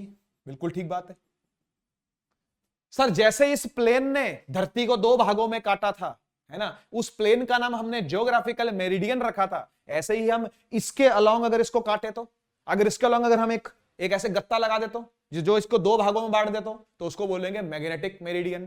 क्या बोलेंगे, मैग्नेटिक मेरिडियन। ठीक है ना। तो ऐसे करके कुछ बनेगा, इस तरीके से कुछ बनेगा, जिसका नाम है मैग्नेटिक मेरिडियन, जो इसको बीच में से काट रहा होगा ऐसे करके। ठीक है ना। तो ये देखने में आया है, ये देखने में आया कि जो ज्योग्राफिकल एक्सिस होती है ना, मैं यहां ज्यादा गुच्चड़ मुच्चड़ हो गया, है ना। तो ये जो देखने में आया है कि जो ये ज्योग्राफिकल एक्सिस है, ठीक है ना, और ये जो मैग्नेटिक एक्सिस है, ठीक है ना, जिसके हिसाब का ये ज्योग्राफिकल मेरिडियन बना है ना, और जिसके हिसाब का ये मैग्नेटिक मेरिडियन बना है ना, तो दोनों के बीच का जो एंगल है, दोनों के बीच का जो एंगल है ना, वो 11.3 डिग्री है। ठीक है, 11.3 डिग्री। ये कुछ खास पूछा नहीं गया, कोई खास फैक्चुअल बात, मतलब वैसे है तो फैक्चुअल बात ही है ना, लेकिन ज्यादा इंडिया के अंदर पूछा नहीं गया ये। ठीक है ना। तो आपसे कुछ कुछ एलिमेंट्स पूछे गए हैं, ठीक है, अर्थ मैग्नेटिज्म को डील करने के, अर्थ मैग्नेटिज्म को ढंग से समझने के क्या क्या एलिमेंट्स हैं, उनकी चर्चा शुरू करते हैं। ठीक है, सबसे पहले आप इसको पढ़ो कि मैग्नेटिक मेरिडियन क्या चीज होती है। तो कह रहा है vertical plane passing through the axis of rotation of a freely suspended magnet is called the magnetic meridian. बिल्कुल सही बात है भैया। यही अगर कुछ, ये मान लो कोई मैग्नेट है, ये कोई मैग्नेट है, इसको मैंने धरती में ऐसे छोड़ दिया लटका के, तो ये इसी मैग्नेट के अलॉन्ग आ जाएगा, इसी के क्रॉस से क्या करेगा, अट्रैक्ट करने लगेगा। जो अंदर का मैग्नेट है, जो धरती के अंदर का मैग्नेट है, उसी के बॉडी क्या करने लगेगा, अलाइन हो जाएगा, है ना। तो उसी के अलॉन्ग जो प्लेन होगा उसी का नाम क्या है, मैग्नेटिक मेरिडियन। क्या नाम है उसका, मैग्नेटिक मेरिडियन। ज्योग्राफिकल मेरिडियन क्या है, तो भाई जो अर्थ की अपनी रोटेशन है, जो अर्थ की अपनी एक्सिस ऑफ रोटेशन है, उसके अबाउट जो प्लेन गड़ेगा, उसके अबाउट जो प्लेन पास होगा, उसका नाम ज्योग्राफिकल मेरिडियन है। बात करते हैं एंगल ऑफ डिक्लिनेशन की। देखो यार, जो ये मैग्नेटिक मेरिडियन है ना, और ये जो ज्योग्राफिकल मेरिडियन है ना, ये जो मैंने अभी आपको दिखाई, ये वाला जो थीटा था, है ना, ये वाला जो थीटा था, ये वाला, है ना, ये जो थीटा था, ठीक है, इसको बोलते हैं एंगल ऑफ डिक्लिनेशन, ठीक है। तो जो ज्योग्राफिकल मेरिडियन थी ऐसी, ठीक है ना, इस तरीके की जो ज्योग्राफिकल मेरिडियन थी, है ना, और ऐसी वाली जो मैग्नेटिक मेरिडियन थी इस एक्सिस के अबाउट, है ना, जो ऐसी वाली, सही बात है ना, जो मैग्नेटिक मेरिडियन थी उसके बीच का जो एंगल है ना, उसके बीच का जो एंगल है, ये वाला एंगल, ठीक है ना, this is called angle of declination. इसे बोलते हैं एंगल ऑफ डिक्लिनेशन, ठीक है ना, सीधा फैक्ट है और कुछ नहीं है, ठीक है। नेक्स्ट आता है एंगल ऑफ डिप, ठीक है। तो एंगल ऑफ डिप क्या होता है, देखो यार, एंगल ऑफ डिप को डेल से डिनोट करते हैं, इस एंगल से, है ना, ये डेल आपने देखा हुआ है, ऑप्टिक्स के अंदर देखा था ना, है ना, हाँ, एंगल ऑफ डिप बोलते हैं इसको, ठीक है। तो एंगल ऑफ डिप क्या होता है, angle of dip at a place is defined as the angle between the direction of the earth magnetic field, जो उसकी ट्रू मैग्नेटिक फील्ड है अर्थ की वो, और उसके हॉरिजॉन्टल कंपोनेंट के बीच में, ठीक है, उसके हॉरिजॉन्टल कंपोनेंट के बीच में जो एंगल बनता है उसका नाम है एंगल ऑफ डिप। अब मैं बना के दिखाता हूं, देखो, मान लीजिए ये मैग्नेटिक मेरिडियन है, ठीक है ना, और थोड़ा अच्छा बनाते हैं, ठीक है, ये मैग्नेटिक मेरिडियन है, ये आपका ज्योग्राफिकल मेरिडियन है, इस तरीके का, ऐसा ही होगा ना भाई, ऐसे ही होगा ना भाई, ये दोनों किसी ना किसी एंगल पर ऐसे होंगे ना, इस तरीके से होगा, इस तरीके से होगा आपका कौन सा, ज्योग्राफिकल मेरिडियन, और ऐसा होगा आपका मैग्नेटिक मेरिडियन। तो दोनों के बीच को ऊपर से देख रहे हैं हम ऐसे करके, ऐसे थे ना दोनों, अब ऐसे देख रहे हैं दोनों को, ठीक है ना। तो इनके बीच का ये वाला जो एंगल है इसको तो आप जानते ही हो पहले से, इस एंगल को तो आप जानते ही हो, यही वो थीटा है, यही है जिसका नाम एंगल ऑफ डिक्लिनेशन है, ठीक बात। तो एंगल ऑफ डिप कहां है सर, एंगल ऑफ डिप कहां है, तो भाई एंगल ऑफ डिप है ये देख यहां पे, ठीक है। मान लो जो मैग्नेटिक फील्ड है ना, वो किसी एंगल पर ऐसे किसी एंगल पर बेंड की हुई है ना भाई, अलग अलग जगह पर अलग अलग एंगलों पर बेंड होगी ना। यहां देखो जरा, यहां देखो, जस्ट इमेजिन कि आप इक्वेटर पर खड़े हो, मैग्नेटिक इक्वेटर पर, समझ गए ना, ज्योग्राफिकल इक्वेटर पर नहीं, मैग्नेटिक इक्वेटर, यहां खड़े हो आप, ठीक है। तो फील्ड आपके ऊपर से ऐसे निकल रही है, ये देखो, फील्ड आपके ऊपर से ऐसे निकल रही है ना। तो इस फील्ड का कोई डिप बन रहा है क्या, नहीं बन रहा, ठीक है ना। जस्ट जब आप इक्वेटर पे खड़े होते हो तो आपकी जो मैग्नेटिक फील्ड होती है वो ऐसे गुजरेगी।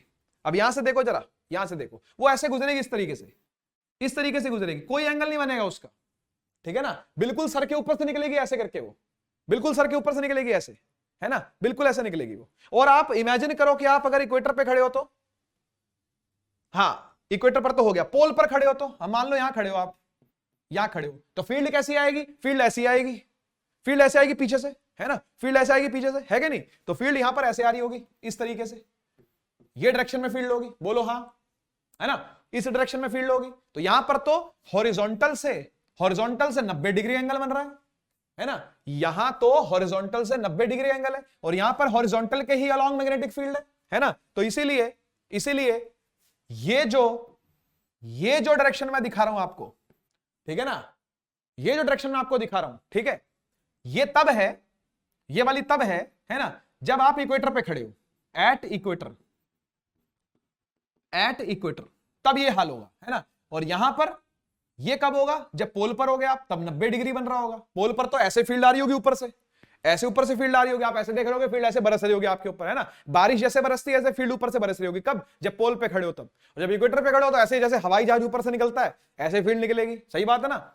तो ये हवाई जहाज निकल गया, हॉरिजॉन्टल के अलोंग, है ना। और वर्टिकली फील्ड कब आएगी, जब आप पोल पर होगे, तो this must be at poles.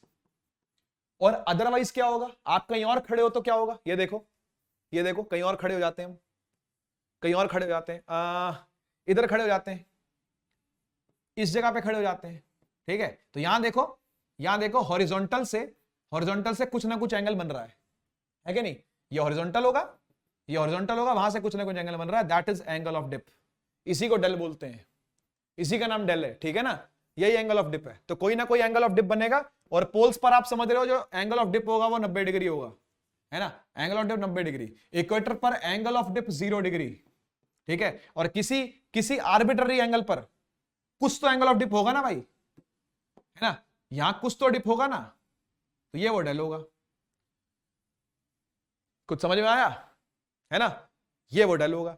तो वो कह रहा है कि जो डेल है वो क्या है, जो डेल है वो ये है, देखो ये आपका बी है ना, ये हॉरिजॉन्टल कंपोनेंट होगा ऐसे, है ना, जो इस तरीके से दिखा रहा हूं मैं, है ना। तो दिस विल बी और बी एच हॉरिजॉन्टल कंपोनेंट, और ये जो होगा वो होगा डेल, ठीक है। और ऐसे करके कुछ वर्टिकल कंपोनेंट आएगा इस तरफ, ये होगा बीवी, है ना, मैग्नेटिक फील्ड का वर्टिकल कंपोनेंट, और ये मैग्नेटिक फील्ड का हॉरिजॉन्टल कंपोनेंट। तो जो हॉरिजॉन्टल कंपोनेंट होगा यार, वो बी कॉस डेल नहीं होगा क्या, मुझे बताना जरा। यहां से अगर मैं कंपोनेंट लूं इसके अलोंग, यहां से अगर मैं कंपोनेंट लूं इसके अलोंग, तो ये क्या आएगा, ये आएगा बी कॉस डेल, और ये वाला क्या आएगा, ये आएगा बी साइन डेल, हाँ या ना। तो जो बी एच है वो बी कॉस डेल है, जो बी वी है वो बी साइन डेल है, ठीक जी। तो ये हॉरिजॉन्टल कंपोनेंट हो गया, वर्टिकल कंपोनेंट हो गया। तो यहां पर दोबारा से पढ़ के देखो एक बार क्या है, एंगल ऑफ डिप जो है वो एंगल बिटवीन होता है अर्थ की मैग्नेटिक फील्ड, ये वाली और horizontal component of the magnetic meridian, यानी ये, ठीक है ना, इसके बीच का जो एंगल होता है। तो this is B cos del, है ना, बी कॉस डेल, समझ में आ गया। बढ़ते हैं आगे, ठीक है। ये देखो वर्टिकल कंपोनेंट हॉरिजॉन्टल कंपोनेंट को स्क्वायर कर देंगे तो आपको नेट मैग्नेटिक फील्ड मिल जाएगी, है ना। जो नेट मैग्नेटिक फील्ड होगी वो क्या होगी, under the root B H square plus B V square, है ना। जो वर्टिकल कंपोनेंट का स्क्वायर है और जो हॉरिजॉन्टल कंपोनेंट का स्क्वायर है, यानी ये वाला और ये वाला, ये बी एच है, ये बी वी है, दोनों को जोड़ दोगे अगर, है ना, तो क्या मिल जाएगा आपको बी मिल जाएगा, और ये होगा आपका डेल, है ना। तो आप tan डेल भी निकाल सकते हो, यहां से एंगल ऑफ डिप यहां से निकाल भी सकते हो आप। tan डेल क्या होगा आपका, B V by B H, vertical by horizontal, है कि नहीं, vertical by horizontal.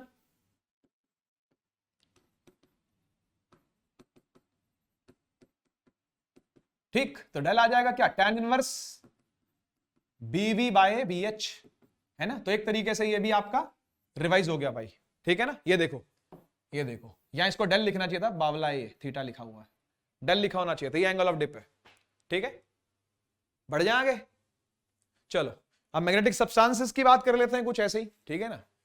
Diamagnetic, paramagnetic, ferromagnetic. Diamagnetic वो होते हैं भाई, ठीक है, जो वीक होते हैं, एक्वायर फीबल मैग्नेटिज्म, लेकिन अपोज करते हैं direction of the magnetic field को। मतलब अगर ये डायमैग्नेटिक सब्सटेंस को रख दिया गया फील्ड के अंदर तो ये दूर भागेंगे, लेकिन धीरे धीरे दूर भागेंगे, कमजोर हैं लेकिन फिर भी शत्रु हैं, वीक दुश्मन है ये मैग्नेटिक फील्ड के पास तो नहीं आते, प्यार तो नहीं करते उससे, दूर भागते हैं लेकिन स्लोली दूर भागते हैं, ठीक है ना। तो एक फीबल मैग्नेटिज्म प्रोड्यूस होता है जो कि एंटी है, जो कि उल्टी डायरेक्शन के अंदर प्रोड्यूस होता है, ऐसे सब्सटेंसेस को बोलते हैं डायमैग्नेटिक सब्सटेंस। नेक्स्ट आता है पैरामैग्नेटिक सब्सटेंस। जो पैरामैग्नेटिक होते हैं ये प्यार करते हैं लेकिन धीरे धीरे करते हैं, पास तो आएंगे लेकिन डायमैग्नेटिक का बिल्कुल उल्टा, धीरे धीरे पास आएंगे, धीरे धीरे प्यार बढ़ेगा। तो पैरामैग्नेटिक सब्सटेंसेस जिनके अंदर प्यार तो है लेकिन कम क्वांटिटी में है, प्यार तो है लेकिन कम क्वांटिटी में है, तो धीरे धीरे क्या करेंगे, आगे बढ़ेंगे, ठीक है ना, मैग्नेटिक की तरफ। और फेरोमैग्नेटिक क्या होते हैं, ये भाग के आगे बढ़ेंगे, भाग के गले लगाते हैं, इस तरह के सब्सटेंसेस को बोलते हैं फेरोमैग्नेटिक सब्सटेंस, ठीक है ना, जो भाग के गले लगाए, ठीक है ना। तो स्ट्रांगली मैग्नेटाइज होते हैं। These substances when placed in external magnetic field are strongly magnetize in the direction of the field, field की तरफ ही भागेंगे और स्ट्रांगली भागेंगे, ठीक है ना, प्यार करते हैं, एकदम तेज भाग करके निकलेंगे। कुछ एग्जांपल यहां दिए हुए हैं, बिस्मथ, जिंक, एयू माने गोल्ड, साल्ट पानी, ये डाया क्या होगा ये, है ना, aluminium, sodium, platinum, manganese, copper chloride, oxygen, ये पैरामैग्नेटिक हो गए। आयरन, निकल, कोबाल्ट, ये सब नाम आपने सुने हुए हैं, खतरनाक मैग्नेट बनाते हैं सबके सब, ये खतरनाक मैग्नेट बनते हैं सबके, ठीक है ना। नेक्स्ट आता है फ्लक्स, ठीक है। फ्लक्स की बात आएगी तो फिर इलेक्ट्रोमैग्नेटिक इंडक्शन की बात आएगी, ठीक है ना, ईएमआई की बात आएगी। तो पहले फ्लक्स की बातें कर लेते हैं। देखो भाई ऐसा है कि कोई एक एरिया है, कोई एक एरिया है, उस एरिया में से आप मांग रहे हो कि भाई मैग्नेटिक फील्ड निकले उसको चीरती हुई।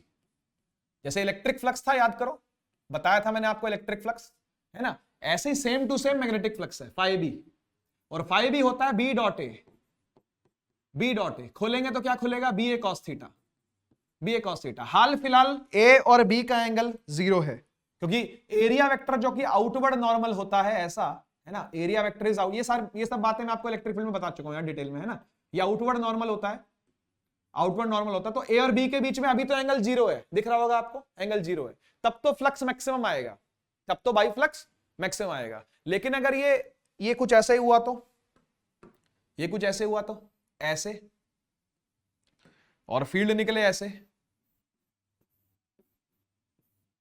है ना, तो आउटवर्ड नॉर्मल एरिया जो है भाई वो तो ऐसा रहेगा, ऐसा, ठीक, ऐसा रहेगा, और फील्ड है ऐसी, फील्ड है ऐसी, एंगल दोनों के बीच का, अब तो कुछ थीटा बन गया ना भाई, तो आपको फाई काम में आएगा, बी डॉट ए काम में आएगा, तो ये हो जाएगा बी ए कॉस थीटा, है क्या नहीं, बी ए कॉस थीटा। तो ये सीन है भाई, ये सीन है, इसको बोलते हैं फ्लक्स, ठीक है ना। फ्लक्स की यूनिट होती है वेबर, फ्लक्स की यूनिट होती है वेबर, ठीक है, वेबर यूनिट होती है इसकी। ये देखो बी ए लिखा हुआ है, बाकी सब चीजें आप पढ़ सकते हो, 90 डिग्री में रोटेट करेंगे तो क्या होगा, कब क्या होगा, ठीक है ना। अब बात आती है ईएमआई की, इलेक्ट्रोमैग्नेटिक इंडक्शन, जो कि माइकल फैराडे जी ने दिया था।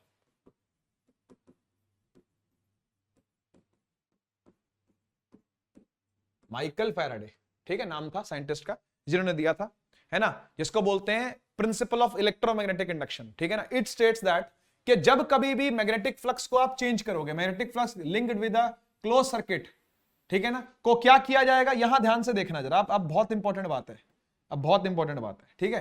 क्या किया जाएगा, ये पढ़ो जरा, ये पढ़ो जरा, कई बार पढ़ो इसको, चेंज किया जाएगा, है ना, मैग्नेटिक फ्लक्स को क्या किया जाएगा, चेंज किया जाएगा, तो उसके अंदर एक ईएमएफ इंड्यूस होगी, इंड्यूस ईएमएफ जो है वो प्रोड्यूस होगी, इंड्यूस का मतलब पैदा होगी, अपने आप जागृत हो जाएगी, अपने आप पैदा हो जाएगी, ठीक है ना।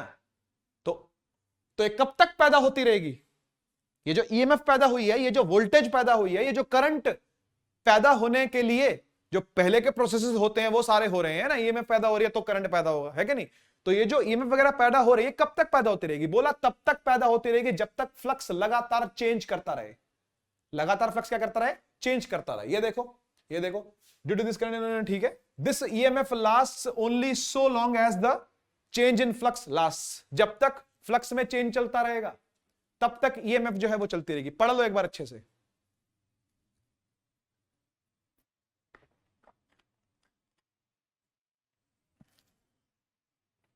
तो भाई अब सवाल ये उठता है कि फ्लक्स को चेंज करें कैसे, फाई तो ठीक है, डेल्टा फाई कैसे करें, है ना, डेल्टा फाई कैसे करें। तो फ्लक्स होता क्या है, फ्लक्स होता है बी ए कॉस थीटा, है कि नहीं, बी ए कॉस थीटा। या तो तू बी चेंज कर, या तू ए चेंज कर, या तो थीटा चेंज कर, तेरे पास तीन ऑप्शन है। तो कोई छोटे ऑप्शन तो नहीं है, बड़े बड़े बढ़िया बढ़िया ऑप्शन है एकदम। या तो आप थीटा चेंज करो, एंगल को ही रोटेट करते रहो लगातार, जैसे कॉइल जो वो रोटेट करता रहता है ना, उसका मैग्नेटिक फील्ड भी उतना ही बना रहता है, एरिया भी उतना ही बना रहता है, मैग्नेटिक फील्ड भी नहीं छिड़ती। मैं जनरेटर की बात कर रहा हूं, मैं जनरेटर की बात कर रहा हूं, मैग्नेटिक फील्ड को भी नहीं छेड़ा जाता, उतनी ही मैग्नेटिक फील्ड रहती है, एरिया भी कॉइल का उतना ही रहता है, लेकिन आप थीटा को चेंज करते रहते हो, उसको गोल गोल घुमाते रहते हो, है ना, उसकी ओरिएंटेशन बदलते रहते हो। तो ओरिएंटेशन बदलने का मतलब क्या होता है, थीटा बदलना, तब भी फ्लक्स क्या होगा, चेंज होगा, ठीक है ना भाई। तो फ्लक्स चेंज करने के तो कई तरीके हैं, है ना। अच्छा, फ्लक्स चेंज करने से होगा क्या, तो भाई ऐसा बोला जाता है कि rate of change of flux जो होता है, यानी जो d phi by d t होता है ना, वो आपको क्या देता है, ईएमएफ की वैल्यू देता है। ये किसने दिया था, ये माइकल फैराडे ने दिया था, ठीक है ना। लेंज ने आकर के एक माइनस का साइन और लगा दिया इसके आगे, और फॉर्मूला कंप्लीट हो गया। ये बच्चा पूछता है सर ये माइनस का साइन क्यों आया, लेंज लेके आया भाई, है ना। क्या बोला पता है लेंज ये बोला, कह रहा ईएमएफ तो बनेगी, फ्लक्स जब जब चेंज होगा ईएमएफ तो आएगी, लेकिन वो ईएमएफ जो आएगी ना वो ऑपोजिंग आएगी। कैसी ऑपोजिंग आएगी? मतलब वो फ्लक्स को चेंज करने देने नहीं चाहेगी, वो नहीं चाहेगी कि फ्लक्स क्या हो, चेंज हो। मतलब इस तरीके से करंट प्रोड्यूस होगा कि बाहर से जो मैग्नेटिक फील्ड आ रही है उसको अपोज करने के लिए वो काम करे। ठीक है ना? जैसे रेजिस्टेंस पैदा होगी, मान लो मैं किसी पर अत्याचार कर रहा हूं, लगातार अत्याचार करे जा रहा हूं, तो वो क्या करेंगे? वो रेजिस्टेंस करेंगे, वो विरोध करेंगे मेरा। तो ऐसे ही कुछ यहां पर भी होता है, ऐसे कुछ यहां पर भी होता है। किसी लूप के थ्रू अगर आप मैग्नेटिक फील्ड को चेंज करे जा रहे हो, मान लो आप मैग्नेटिक फील्ड को बढ़ाए जा रहे हो तो आप फ्लक्स क्या कर रहे हो? चेंज कर रहे हो, है ना? तो इसके अंदर क्या होगा? इसके अंदर करंट पैदा हो जाएगा, इसके अंदर करंट पैदा हो जाएगा। ठीक है ना? इसके अंदर करंट पैदा, और वो करंट कैसा पैदा होगा पता है? वो करंट ऐसा पैदा होगा कि इस आने वाली फील्ड को, जो फील्ड आ रही है ना इसकी तरफ, जो फील्ड आ रही है ना, उसको अपोज करे, उसको काटे। उसको काटने के लिए करंट चलाना पड़ेगा। देखो बाहर की तरफ फील्ड निकल रही है, लूप में से बाहर की तरफ फील्ड निकल रही है, यानी करंट चलाना पड़ेगा एंटी क्लॉकवाइज। मैंने आपको बताया हुआ है, क्रॉस का मतलब क्लॉकवाइज करंट, डॉट का मतलब एंटी क्लॉकवाइज। यहां पर डॉट हो रहा है, ऐसे फील्ड आ रही है यहां से बाहर, है ना? तो यानी करंट कैसे चलाना पड़ेगा? ऐसा चलाना पड़ेगा एंटी क्लॉकवाइज, ऐसे घूम के मैग्नेटिक मोमेंट इसकी बाहर निकलेगी और बाहर से आने वाली फील्ड को काटने की योग्यता रखेगी अंदर वाली फील्ड।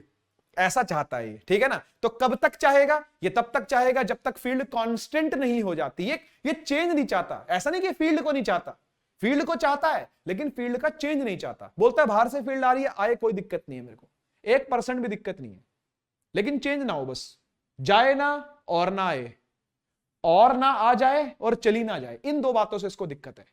फील्ड के आने से कोई दिक्कत नहीं है, ठीक है ना? फील्ड एक बार आके बैठ जाए कोई दिक्कत नहीं, बैठो आराम से, चाय वाय पियो, बढ़िया पिलाता चाहिए, ठीक है ना? लेकिन उठ के जाओगे तो रोक लेगा, है ना? और लोग आएंगे तो भी रोक लेगा, ऐसा सीन है इसका, ठीक है ना? तो माइनस का साइन क्या बताता है? माइनस का साइन ये डिनोट करता है कि ये जो ईएमएफ जनरेट होगी ये अपोज करने के लिए जनरेट हो रही है, ठीक है ना? इसी को बोलते हैं इलेक्ट्रोमैग्नेटिक इंडक्शन, ठीक है? पढ़ लो जरा पहला लॉ क्या कह रहा है इसका।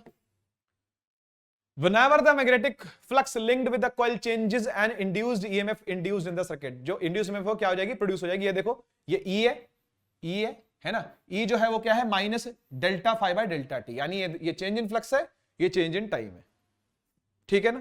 फिर उसके बाद n टर्न्स के लिए आप n से मल्टीप्लाई कर दो, इसको क्या दिक्कत है? अगर एक लूप है तो ये लगाओ, मल्टीपल लूप है तो ये लगाओ, ठीक है ना? और उसके बाद क्या किया? ईएमएफ को देखो, आपका जो ईएमएफ होता है वो होता है d phi by d t, है ना? इस ईएमएफ को आप आईआर भी लिख सकते हो, यस और नो? भाई वोल्टेज ही तो है वो, आईआर लिख सकते हैं ना, आर नहीं चला जाएगा, करंट आ जाएगा 1/r d phi by d t. यहां से करंट भी निकाल सकते हो, यहां से चार्ज भी निकाल सकते हो आप। देखो d q by d t कर लो, d q by d t minus 1/r d phi by d t, d से डी टी कट गया, चार्ज निकल के आ गया, है ना? Change in flux over R, सब चीजें हैं भाई, ठीक है ना? कितना कितना बताएं, बहुत कुछ है भाई इन चैप्टरों में यार बताने को तो, ठीक है ना? लेकिन अपने को लेक्चर कम मिले, टाइम कम मिला है, उसी के अंदर अपने को सब कुछ संगठित करके बताना पड़ता है ना? कोई बात नहीं, उम्मीद करता हूं आपने कई चीजें पढ़ी होंगी पहले से, है ना? नेक्स्ट आता है भाई इंड्यूस ईएमएफ, ठीक है? इन अ रॉड, देखो एक रॉड है, ठीक है ना? एक रॉड है, उस रॉड को आपने मैग्नेटिक फील्ड में पुश कर दिया, एक रॉड को आपने मैग्नेटिक फील्ड में क्या कर दिया? पुश कर दिया। वो आगे बढ़ रही है,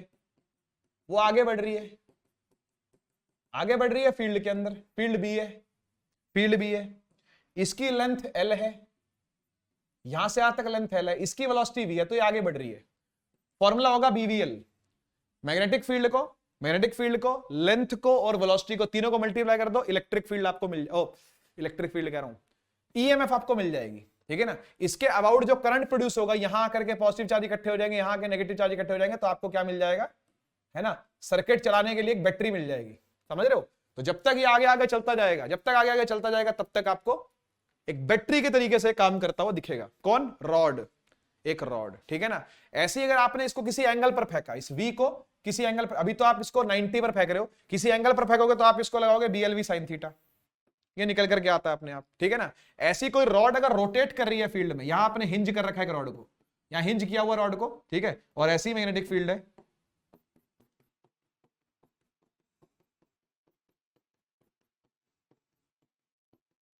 इस तरह की मैग्नेटिक फील्ड है और आपने इसको हिंज किया हुआ है और आप इसको गोल गोल घुमा रहे हो ऐसे, इसका गोल गोल घुमा रहे हो ऐसे, गोल गोल, ओए गोल गोल गोल गोल गोल गोल घूम रही है अगर ये, ठीक है ना, गोल गोल घूम रही है तो ये ईएमएफ होगी B omega L square by 2, किसी ओमेगा से घूम रही होगी ना ये, तो वो ओमेगा यहां रखना है आपने, एल इसकी लेंथ है, एल इसकी लेंथ है, लेंथ के बाद घूम रही है और अपॉन में 2, ये भी सब निकल करके आता है, डिराइव होके आता है सब, ठीक है जी।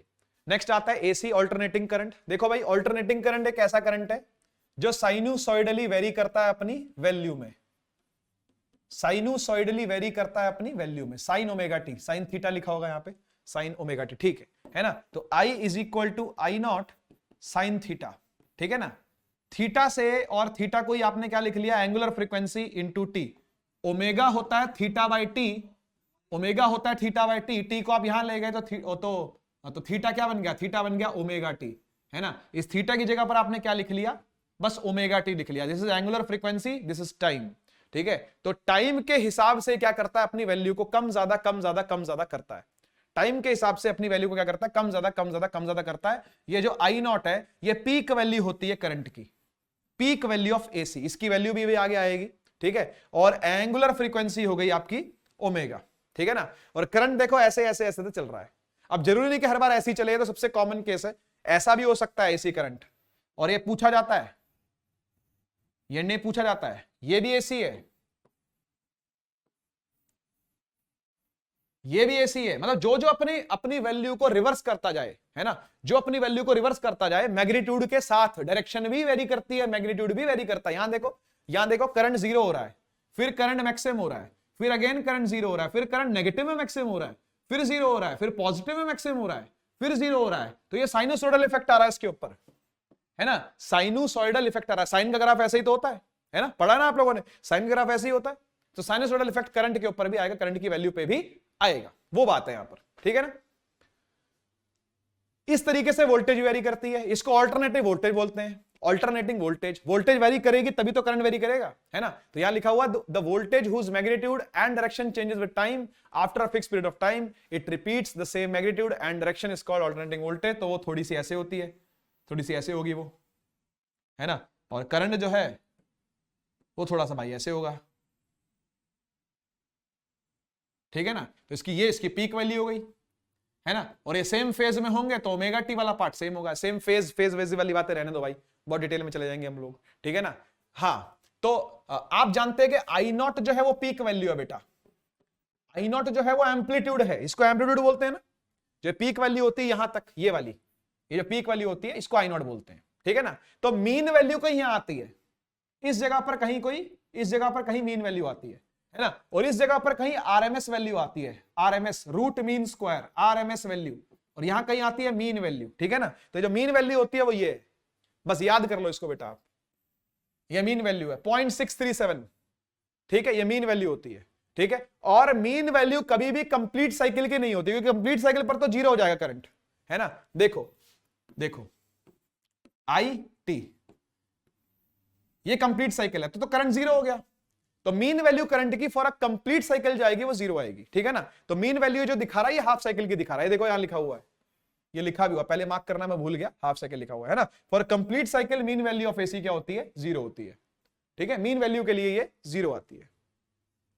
अब आती है आरएमएस वैल्यू, आरएमएस वैल्यू होती है 0.707, थोड़ी सी ज्यादा, ये कितनी थी 0.63, ये होती है 0.70, थोड़ी सी ज्यादा होती है, ठीक है। और इंडिया में जो डिस्ट्रीब्यूशन है वो 220 वोल्ट पर वोल्टेज आती है ना, और 50 हर्ट्ज, ठीक है, 50 हर्ट्ज ये फ्रीक्वेंसी आती है। तो एसी की जो फ्रीक्वेंसी है वो हमारे यहां पर क्या आती है, 50 हर्ट्ज आती है, और ये आरएमएस वैल्यू होती है बेटा, जो आरएमएस वैल्यू है ना वही है हमारी ये 220, ठीक है, जो 220 है वो आरएमएस वैल्यू ही है, ठीक है ना, रूट मीन स्क्वायर वैल्यू होती है ये। नेक्स्ट आते हैं ट्रांसफार्मर पर, दो तरीके के ट्रांसफार्मर होते हैं भाई, एक होता है स्टेप अप, एक होता है स्टेप डाउन, ठीक है। स्टेप अप कब किया जाता है, स्टेप अप तब किया जाता है जब वोल्टेज को चढ़ाया जाता है वायर्स पर, जहां से प्रोडक्शन हुई है, वहां से वायर पर चढ़ाया जाएगा, तो हाई पावर पर चढ़ाया जाएगा, पावर को बढ़ा करके चढ़ाया जाएगा, ठीक है ना। और जब वहां तक पावर पहुंच जाएगी, जिसके घर पहुंचानी है, जहां गली मोहल्ले में जहां तक पावर पहुंचानी है, वहां पर स्टेप डाउन लगाएंगे, ताकि घर तक इतनी मैक्सिमम पावर ना पहुंच जाए, इतनी ज्यादा पावर जो है वो घर तक ना पहुंच जाए, इसलिए वहां पर स्टेप डाउन लगाएंगे। तो स्टेप अप लगता है कहां पर, जब प्रोडक्शन होती है इलेक्ट्रिसिटी की, तो स्टेप डाउन लगता है कहां पर? घरों में। घरों के हैं, गली के मोहल्ले का आपने देखा होगा ट्रांसफार्मर होता है, गली का ट्रांसफार्मर, मोहल्ले का। स्क्वायर होगा खांचा, तो खांचे का ट्रांसफार्मर अलग होता है ना। तो ट्रांसफार्मर कुछ कुछ घरों को छोड़ करके लगाए जाते हैं, 10-10 घर में एक ट्रांसफार्मर इस तरीके से लगाया जाता है। समझ गए? कभी मोहल्ले का होता है, कभी स्क्वायर का, कभी पॉकेट का होता है ना, कभी ब्लॉक का होता है। वो डिपेंड करता है कितना बड़ा ट्रांसफार्मर है, कितनी पॉपुलेशन रह रही है, कितनी खपत हो रही है उस एरिया की, है ना। खपत कितनी है उस पर डिपेंड करता है कि ट्रांसफार्मर कैसा लगेगा। तो एक ट्रांसफार्मर है स्टेप अप, दूसरा स्टेप डाउन है। पहले स्टेप अप को पढ़ लेते हैं। देखो स्टेप अप को कैसे किया जाता है बताए? इस तरीके का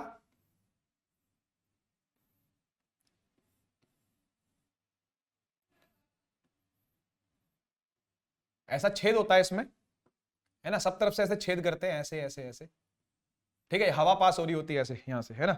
और इस तरफ ऐसे लपेटते हैं वायर को, ऐसे ऐसे वायर को लपेटते हैं। इधर से फ्लक्स चल करके जाता है और दूसरी तरफ ऐसे मिलता है, ठीक है ना। दूसरी तरफ पीछे की तरफ ऐसे मिलेगा, ठीक है। मैं साइड व्यू दिखाता हूं आपको, साइड व्यू से सब समझ में आ जाएगा।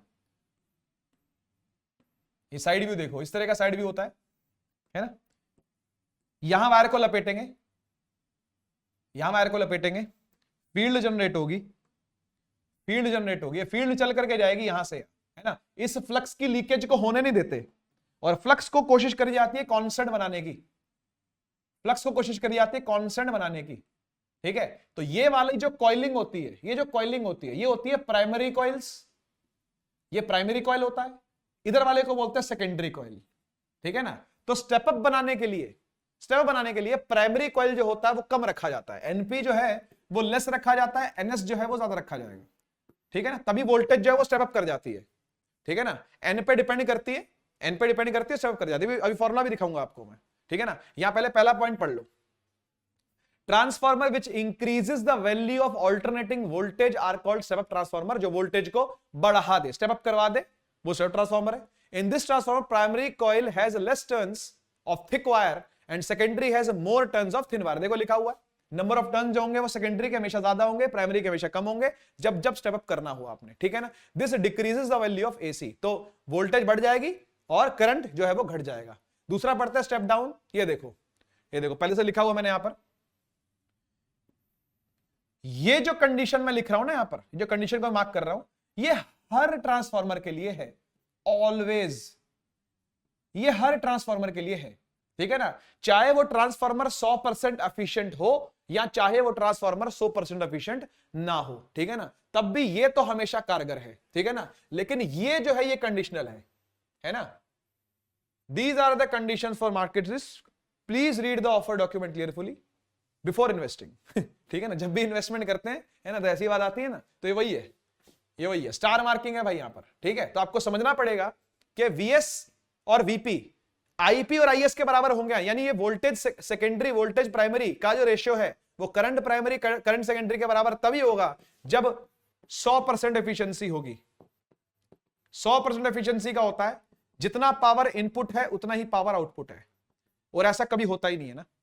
आप समझते हो ना, आइडियल कंडीशन तो पॉसिबल ही नहीं है। तो 100% एफिशिएंसी पॉसिबल नहीं है, इसलिए ये कंडीशन जो है वो आइडियल कंडीशन मानी जाती है। इस कंडीशन को क्या माना जाता है कि कैसी कंडीशन है? आइडियल कंडीशन, ठीक है ना। इसको आइडियल कंडीशन माना जाता है, ठीक है। और ये हमेशा लगता है, ठीक है ना। तो आपका जो ट्रांसफार्मर था वो कुछ ऐसा था, है ना, वो कुछ ऐसा था।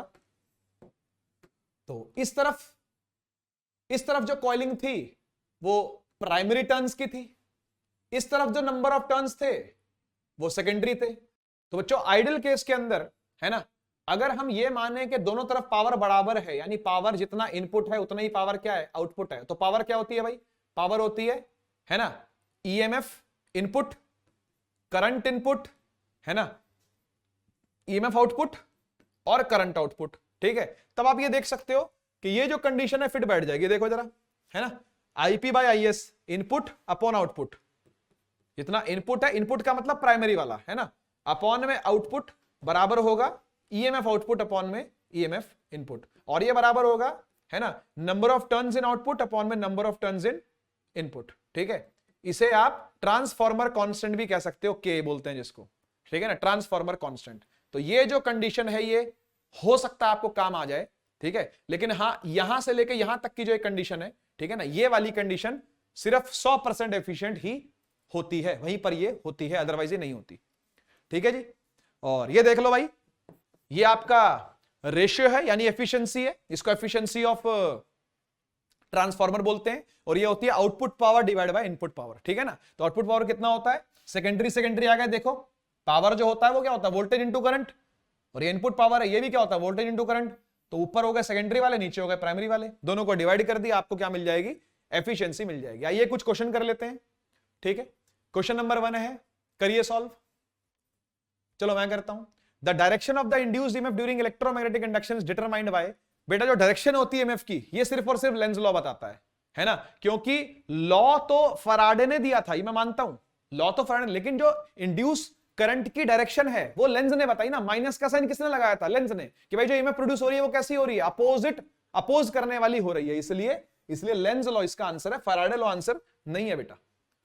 Heating a magnet will weaken it बेटा, ठीक है, वीक कर देगा, तोड़ो फोड़ो गिराओ, है ना, फेंक के मारो, वो सारी चीजों से क्या होगा, ये वीक हो जाएगा, है ना, मैग्नेट जो है वो वीक हो जाएगा। Okay, a conductor carrying a current when placed in external magnetic field held field experiences a mechanical force. ठीक है ना, this device whose working is based on the principle of, देखो क्या हो रहा है, कह रहे करंट कैरिंग कंडक्टर है, एक करंट कैरिंग कंडक्टर है, उसको आपने किसी एक्सटर्नल फील्ड के अंदर रखा है।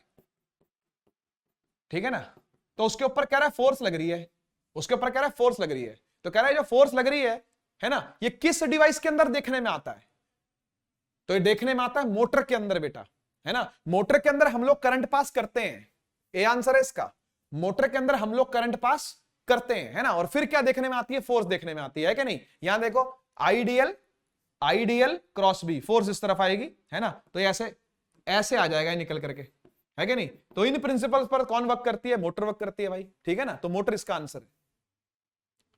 The magnetically induced current always flows in such a direction that the action of the magnetic field set up by it tends to oppose the cause of, देखो this is known as Lenz law बेटा, है ना। Lenz law पर देखो बार बार question आया हुआ है ना, ये वही बोल रहा है, कह रहा है कि अपोज करने के लिए जो डायरेक्शन में करंट प्रोड्यूस होता है वो कौन से लॉ से डिटरमाइन होता है, तो वो लेंस लॉ से पता चलता है अपने को। ठीक है, ओके, इसे करो भाई। चलो मैं करता हूं। कह रहा है स्ट्रेट लाइन कंडक्टर है ना, जिसकी लेंथ दे रखी है, 0.4 meter, is moved with speed, velocity दे रखी है उसकी कितनी, 7 मीटर पर सेकंड, है ना, और किसी मैग्नेटिक फील्ड इंटेंसिटी में वो घुस रहा है ना, जो कितनी है 0.9 वेबर पर मीटर स्क्वायर बोलते हैं या टेस्ला बोलते हैं, बात एक ही है। ठीक है ना, तो पूछ रहा है इंड्यूस ईएमएफ कितनी होगी, तो भाई ये होती है बीवीएल, है ना, बीएलवी बीवीएल जो मर्जी कह लो, तो 7 इंटू 0.9, है ना, इंटू 0.4, ये करना पड़ेगा आपको, तो हो जाएगा, तो बेटा आंसर इसका आएगा सी, है ना, 2.52 वोल्ट। ठीक है ना, करके देख लेना आप। The output of a dynamo using a split ring commutator, देखो भाई अगर आपने कम्यूटेटर ऐसा लिया है, ठीक है ना, इस तरीके का, है ना, अगर आपने ऐसा कम्यूटेटर लिया इस तरीके का, ये तो कम्यूटेटर ही नहीं होता, है ना, अगर आपने स्लिप रिंग्स लिए हैं, इसको बोलते हैं स्लिप रिंग्स, ठीक है ना, इस तरीके के बने होंगे ऐसे, और इसमें से ऐसे गुजर के आ रहा होगा ऐसा, है ना, ये अगर घूमेंगे तो आपको एसी करंट मिलेगा, तो आपको एसी मिलेगा। लेकिन अगर आपने स्प्लिट रिंग ले रखा है, वो भी डायनामो के अंदर, है ना, डायनामो का मतलब होता है जनरेटर, ठीक है ना, डायनामो का मतलब होता है जनरेटर, और उसके अंदर अगर आपने स्प्लिट रिंग लगा रखा है, ठीक है, तो एक तरफ से करंट जाएगा, फिर घूम जाएगा, फिर इस तरफ से आएगा, तो यहां से भी उधर ही जाएगा, है ना, एक ही डायरेक्शन के अंदर करंट घूमेगा, तो इसलिए कैसा करंट देगा आपको, डीसी करंट देगा, एसी करंट नहीं देगा, स्प्लिट रिंग नहीं देगा आपको एसी करंट। ठीक है, soft iron uses core material has high malleability, नहीं, लो मेलेबिलिटी की बात ही नहीं है यहां पर। वो कह रहा है कि सॉफ्ट आयरन को कोर के तरीके से क्यों यूज करते हैं, जो ये ट्रांसफार्मर था इसमें जो ये लिया जाता है, अंदर जो कोर लिया जाता है, ये वाला, ये जो कोर लिया जाता है, ये है ना, ये जो कोर है ये वाला, ठीक है, इसे सॉफ्ट आयरन का लेते हैं। अब पूछ रहा है क्यों लेते हैं सॉफ्ट आयरन का, तो सॉफ्ट आयरन का इसलिए लेते हैं भाई, सॉफ्ट आयरन का लेने के पीछे कारण ये है भाई कि इसकी रिटेंटिविटी जो होती है वो लो होती है। रिटेंटिविटी का क्या मतलब होता है, रिटेंशन का मतलब होता है कि कितनी मैग्नेटिक फील्ड इसके अंदर आई और वो ठहर गई है। तो ठहर जाना अच्छी बात नहीं है, मैग्नेटाइज हो करके तुरंत डीमैग्नेटाइज हो जाना ताकि नई मैग्नेटिक फील्ड दोबारा से आ सके, वो अच्छी बात है। समझ रहे हो ना, पुराना रिटेंशन नहीं रहना चाहिए। कोर्सिविटी, रिटेंटिविटी, ससेप्टिबिलिटी, ये सारी टर्म्स आपको क्लियर होनी चाहिए, आपको पता होना चाहिए सारी टर्म्स क्या होती हैं। तो रिटेंटिविटी का मतलब रिटेंशन नहीं होनी चाहिए मैग्नेटिक फील्ड की, तो कोर मटेरियल ऐसा होना चाहिए, जो कोर का मटेरियल यानी जो सॉफ्ट आयरन है वो इसलिए लिया जाता है ना, कि उसकी रिटेंटिविटी तो होती है लो, ठीक है ना, लो रिटेंटिविटी होती है, ठीक है, और हाई ससेप्टिबिलिटी होती है। ससेप्टिबिलिटी जो होती है हाई होती है। ससेप्टिबिलिटी का मतलब होता है कि जैसी मैग्नेटिक फील्ड आएगी तुरंत मैग्नेटाइज हो जाएगा, जैसी मैग्नेटिक फील्ड आएगी तुरंत मैग्नेट। ससेप्टिबल का मतलब होता है, जैसे मान लीजिए एक ऐसा फ्रेंड है आपका, मान लो, है ना, जो जैसे ही पहाड़ों पे जाता है घूमने के लिए, मसूरी जाता है, नैनीताल जाता है घूमने के लिए, तो उत्तराखंड हिमाचल कहीं भी जाता है ना, तुरंत बीमार पड़ जाता है, जाते बीमार पड़ जाता है, ठीक है ना। और एक ऐसा फ्रेंड है जो शर्ट वर्ट खोल करके एकदम स्नो में खड़ा है, फोटो वोटो खिंचा रहा है, उसको कुछ नहीं होता, उसे कुछ नहीं होता, है ना। तो उसकी ससेप्टिबिलिटी जो है, किसकी, जो जल्दी बीमार पड़ रहा है, जो ज्यादा सेंसिटिव है ना। सेंसिटिविटी से समझो, अब आपको समझ में आ जाएगा। सेंसिटिविटी से समझो ससेप्टिबिलिटी। ससेप्टिबिलिटी का मतलब होता है कि जल्दी से जुकाम पकड़ लिया, जल्दी से बुखार पकड़ लिया, जल्दी से बीमार पड़ गया, समझ गए ना बात को। तो ससेप्टिबल कैसा होना चाहिए, ज्यादा होना चाहिए, हाई ससेप्टिबिलिटी होनी चाहिए, लेकिन लो रिटेंटिविटी होनी चाहिए सॉफ्ट आयरन की, ठीक है ना, तब उसको अच्छा मटेरियल माना जाएगा। If a metal is weekly ma'am हफ्ते के हिसाब से नहीं भाई, वीकली माने कमजोर, है ना, फीबल मैग्नेटिज्म, वीक मैग्नेटिज्म, बात एक ही है, ठीक है ना। तो वीकली क्या करे, रिपेल करे by a magnet, then the metal is expected to be, तो मेटल कैसा हो, रिपेल कर रहा है और वीकली रिपेल कर रहा है ना, रिपेल भी कर रहा है और वीकली रिपेल कर रहा है, तो वो डायामैग्नेटिक है बेटा, है ना, ये आपको बताया अभी, ठीक है। An electric motor is used to convert, motor क्या करती है भैया, इलेक्ट्रिकल एनर्जी को मैकेनिकल में कन्वर्ट करती है। पानी वानी खींचने का काम होता है ना मोटर का, है ना, तो वही काम कर रही है इलेक्ट्रिकल से मैकेनिकल, बिजली दोगे तो करेगी। फ्रीक्वेंसी ऑफ एसी की फ्रीक्वेंसी हर्ट्ज में पूछ रहा ना भाई, कितनी होती है भाई, भारत देश में एसी की फ्रीक्वेंसी 50 हर्ट्ज है ना, ये यूएस में पूछ सकता है, ठीक है, ये यूएस में।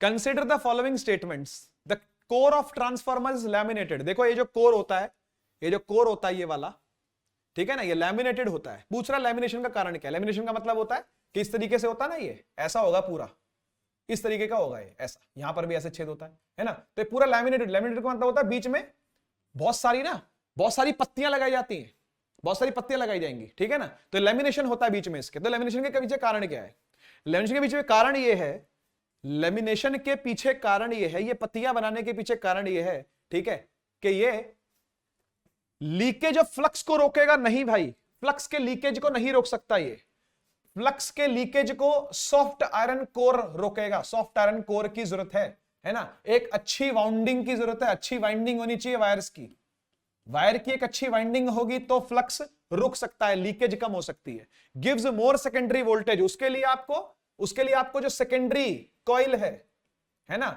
जो सेकेंडरी कॉइल है आपका, उसकी वाइंडिंग जो है बढ़ानी पड़ेगी, उसके जो नंबर ऑफ टर्न्स है वो बढ़ाने पड़ेंगे। तो इसका सी आंसर है, रिड्यूस करता है एडी करंट्स को, ठीक है, तो 3 अलोन इसका आंसर है, यानी ए आंसर है इसका। एडी करंट्स वो करंट्स होते हैं जिसकी वजह से डिफरेंट लॉसेस, है ना, झेलने पड़ते हैं ट्रांसफार्मर को, हीट लॉस झेलना पड़ता है ना, साउंड के फॉर्म में आवाजें आती हैं, कुछ इस तरह की चीजें चलती हैं, जो कि अच्छी बात नहीं है, एनर्जी लॉस होती है उससे, ठीक है ना, तो एडी करंट को रिड्यूस। तो बच्चों असर्शन रीजन देखते हैं। An isolated stationary charge do not produce the magnetic field, सही बात है भैया, कोई अगर चार्ज रुका हुआ है, अगर उसकी कोई वेलोसिटी नहीं है, वेलोसिटी 0 है ना, तो कोई मैग्नेटिक फील्ड भी वो प्रोड्यूस नहीं कर सकता। खड़ा चार्ज मैग्नेटिक फील्ड प्रोड्यूस नहीं कर सकता, चलते चार्ज को मैग्नेटिक फील्ड प्रोड्यूस करनी पड़ती है, ठीक है, तो पहला तो ट्रू है भाई, पहला तो ट्रू है। दूसरा, for producing a magnetic field magnetic material is essential, हाँ ठीक बात है भाई, ये बात सही है ना, किसी मैग्नेटिक फील्ड को प्रोड्यूस करने के लिए मैग्नेटिक मटेरियल चाहिए। मैग्नेटिक मटेरियल का मतलब चार्ज पार्टिकल भी हो सकता है, करंट कैरिंग कंडक्टर भी हो सकता है ना, कोई परमानेंट चीज भी हो सकती है, कोई नेचुरल आर्टिफिशियल इस तरह की चीजें भी हो सकती है। दोनों ट्रू है, लेकिन दोनों का आपस में कोई रिलेशन नहीं है भाई। अगर यहां पर ये बोलता है कि फोर्स का फॉर्मूला मैग्नेटिक फील्ड का फॉर्मूला ये होता है, तो हम बात कर सकते थे, ठीक है ना, तो यहां पर ऐसा कुछ नहीं है। ए और आर दोनों सही है, और आर जो है वो सही एक्सप्लेनेशन नहीं है ए की, तो बी ऑप्शन सही है। Consider the following statements as one moves from one place to another the magnetic field of the earth will vary. जब हम एक जगह से दूसरी जगह मूव करते हैं, है ना, तो मैग्नेटिक फील्ड जो है वो वेरी करती है, बिल्कुल सही बात है भैया, है ना, अलग अलग जगह पर, जैसे हमने देखा था पोल पर मैग्नेटिक फील्ड ऐसे ऊपर से आती है, ऐसे वर्टिकली डाउनवर्ड, है ना, अगर हम इक्वेटर पर हैं तो फील्ड ऐसे निकलती है इस तरीके से, है क्या नहीं, तो कैसे कैसे वो वेरी करती है उसको देखते हैं एक बार, ठीक है ना। तो मैग्नीट्यूड में वेरी करेगी क्या, हाँ बिल्कुल करेगी। डायरेक्शन में वेरी करेगी, बिल्कुल करेगी भाई, डायरेक्शन में वेरी करेगी, ठीक है। और हाइट के साथ बिल्कुल, ये सारी बातें सही हैं भाई। टेम्परेचर के साथ भी वेरी करेगी, तो 1 2 3 4 और आर करेक्ट।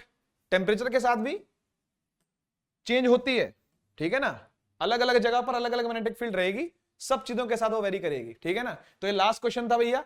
तो आप सभी को इलेक्ट्रोमैग्नेटिज्म पूरा होने की बहुत बहुत बधाई, ठीक है ना। एक बहुत बड़ा चैप्टर था भाई ये, ठीक है। इसको आज हमने पूरा किया है और क्वेश्चन भी बहुत सारे इसके देखे हैं हमने, जो कि प्रीवियस ईयर एनडीए, सीडीएस और एयरफोर्स के एग्जाम में आए हुए हैं, ठीक है ना।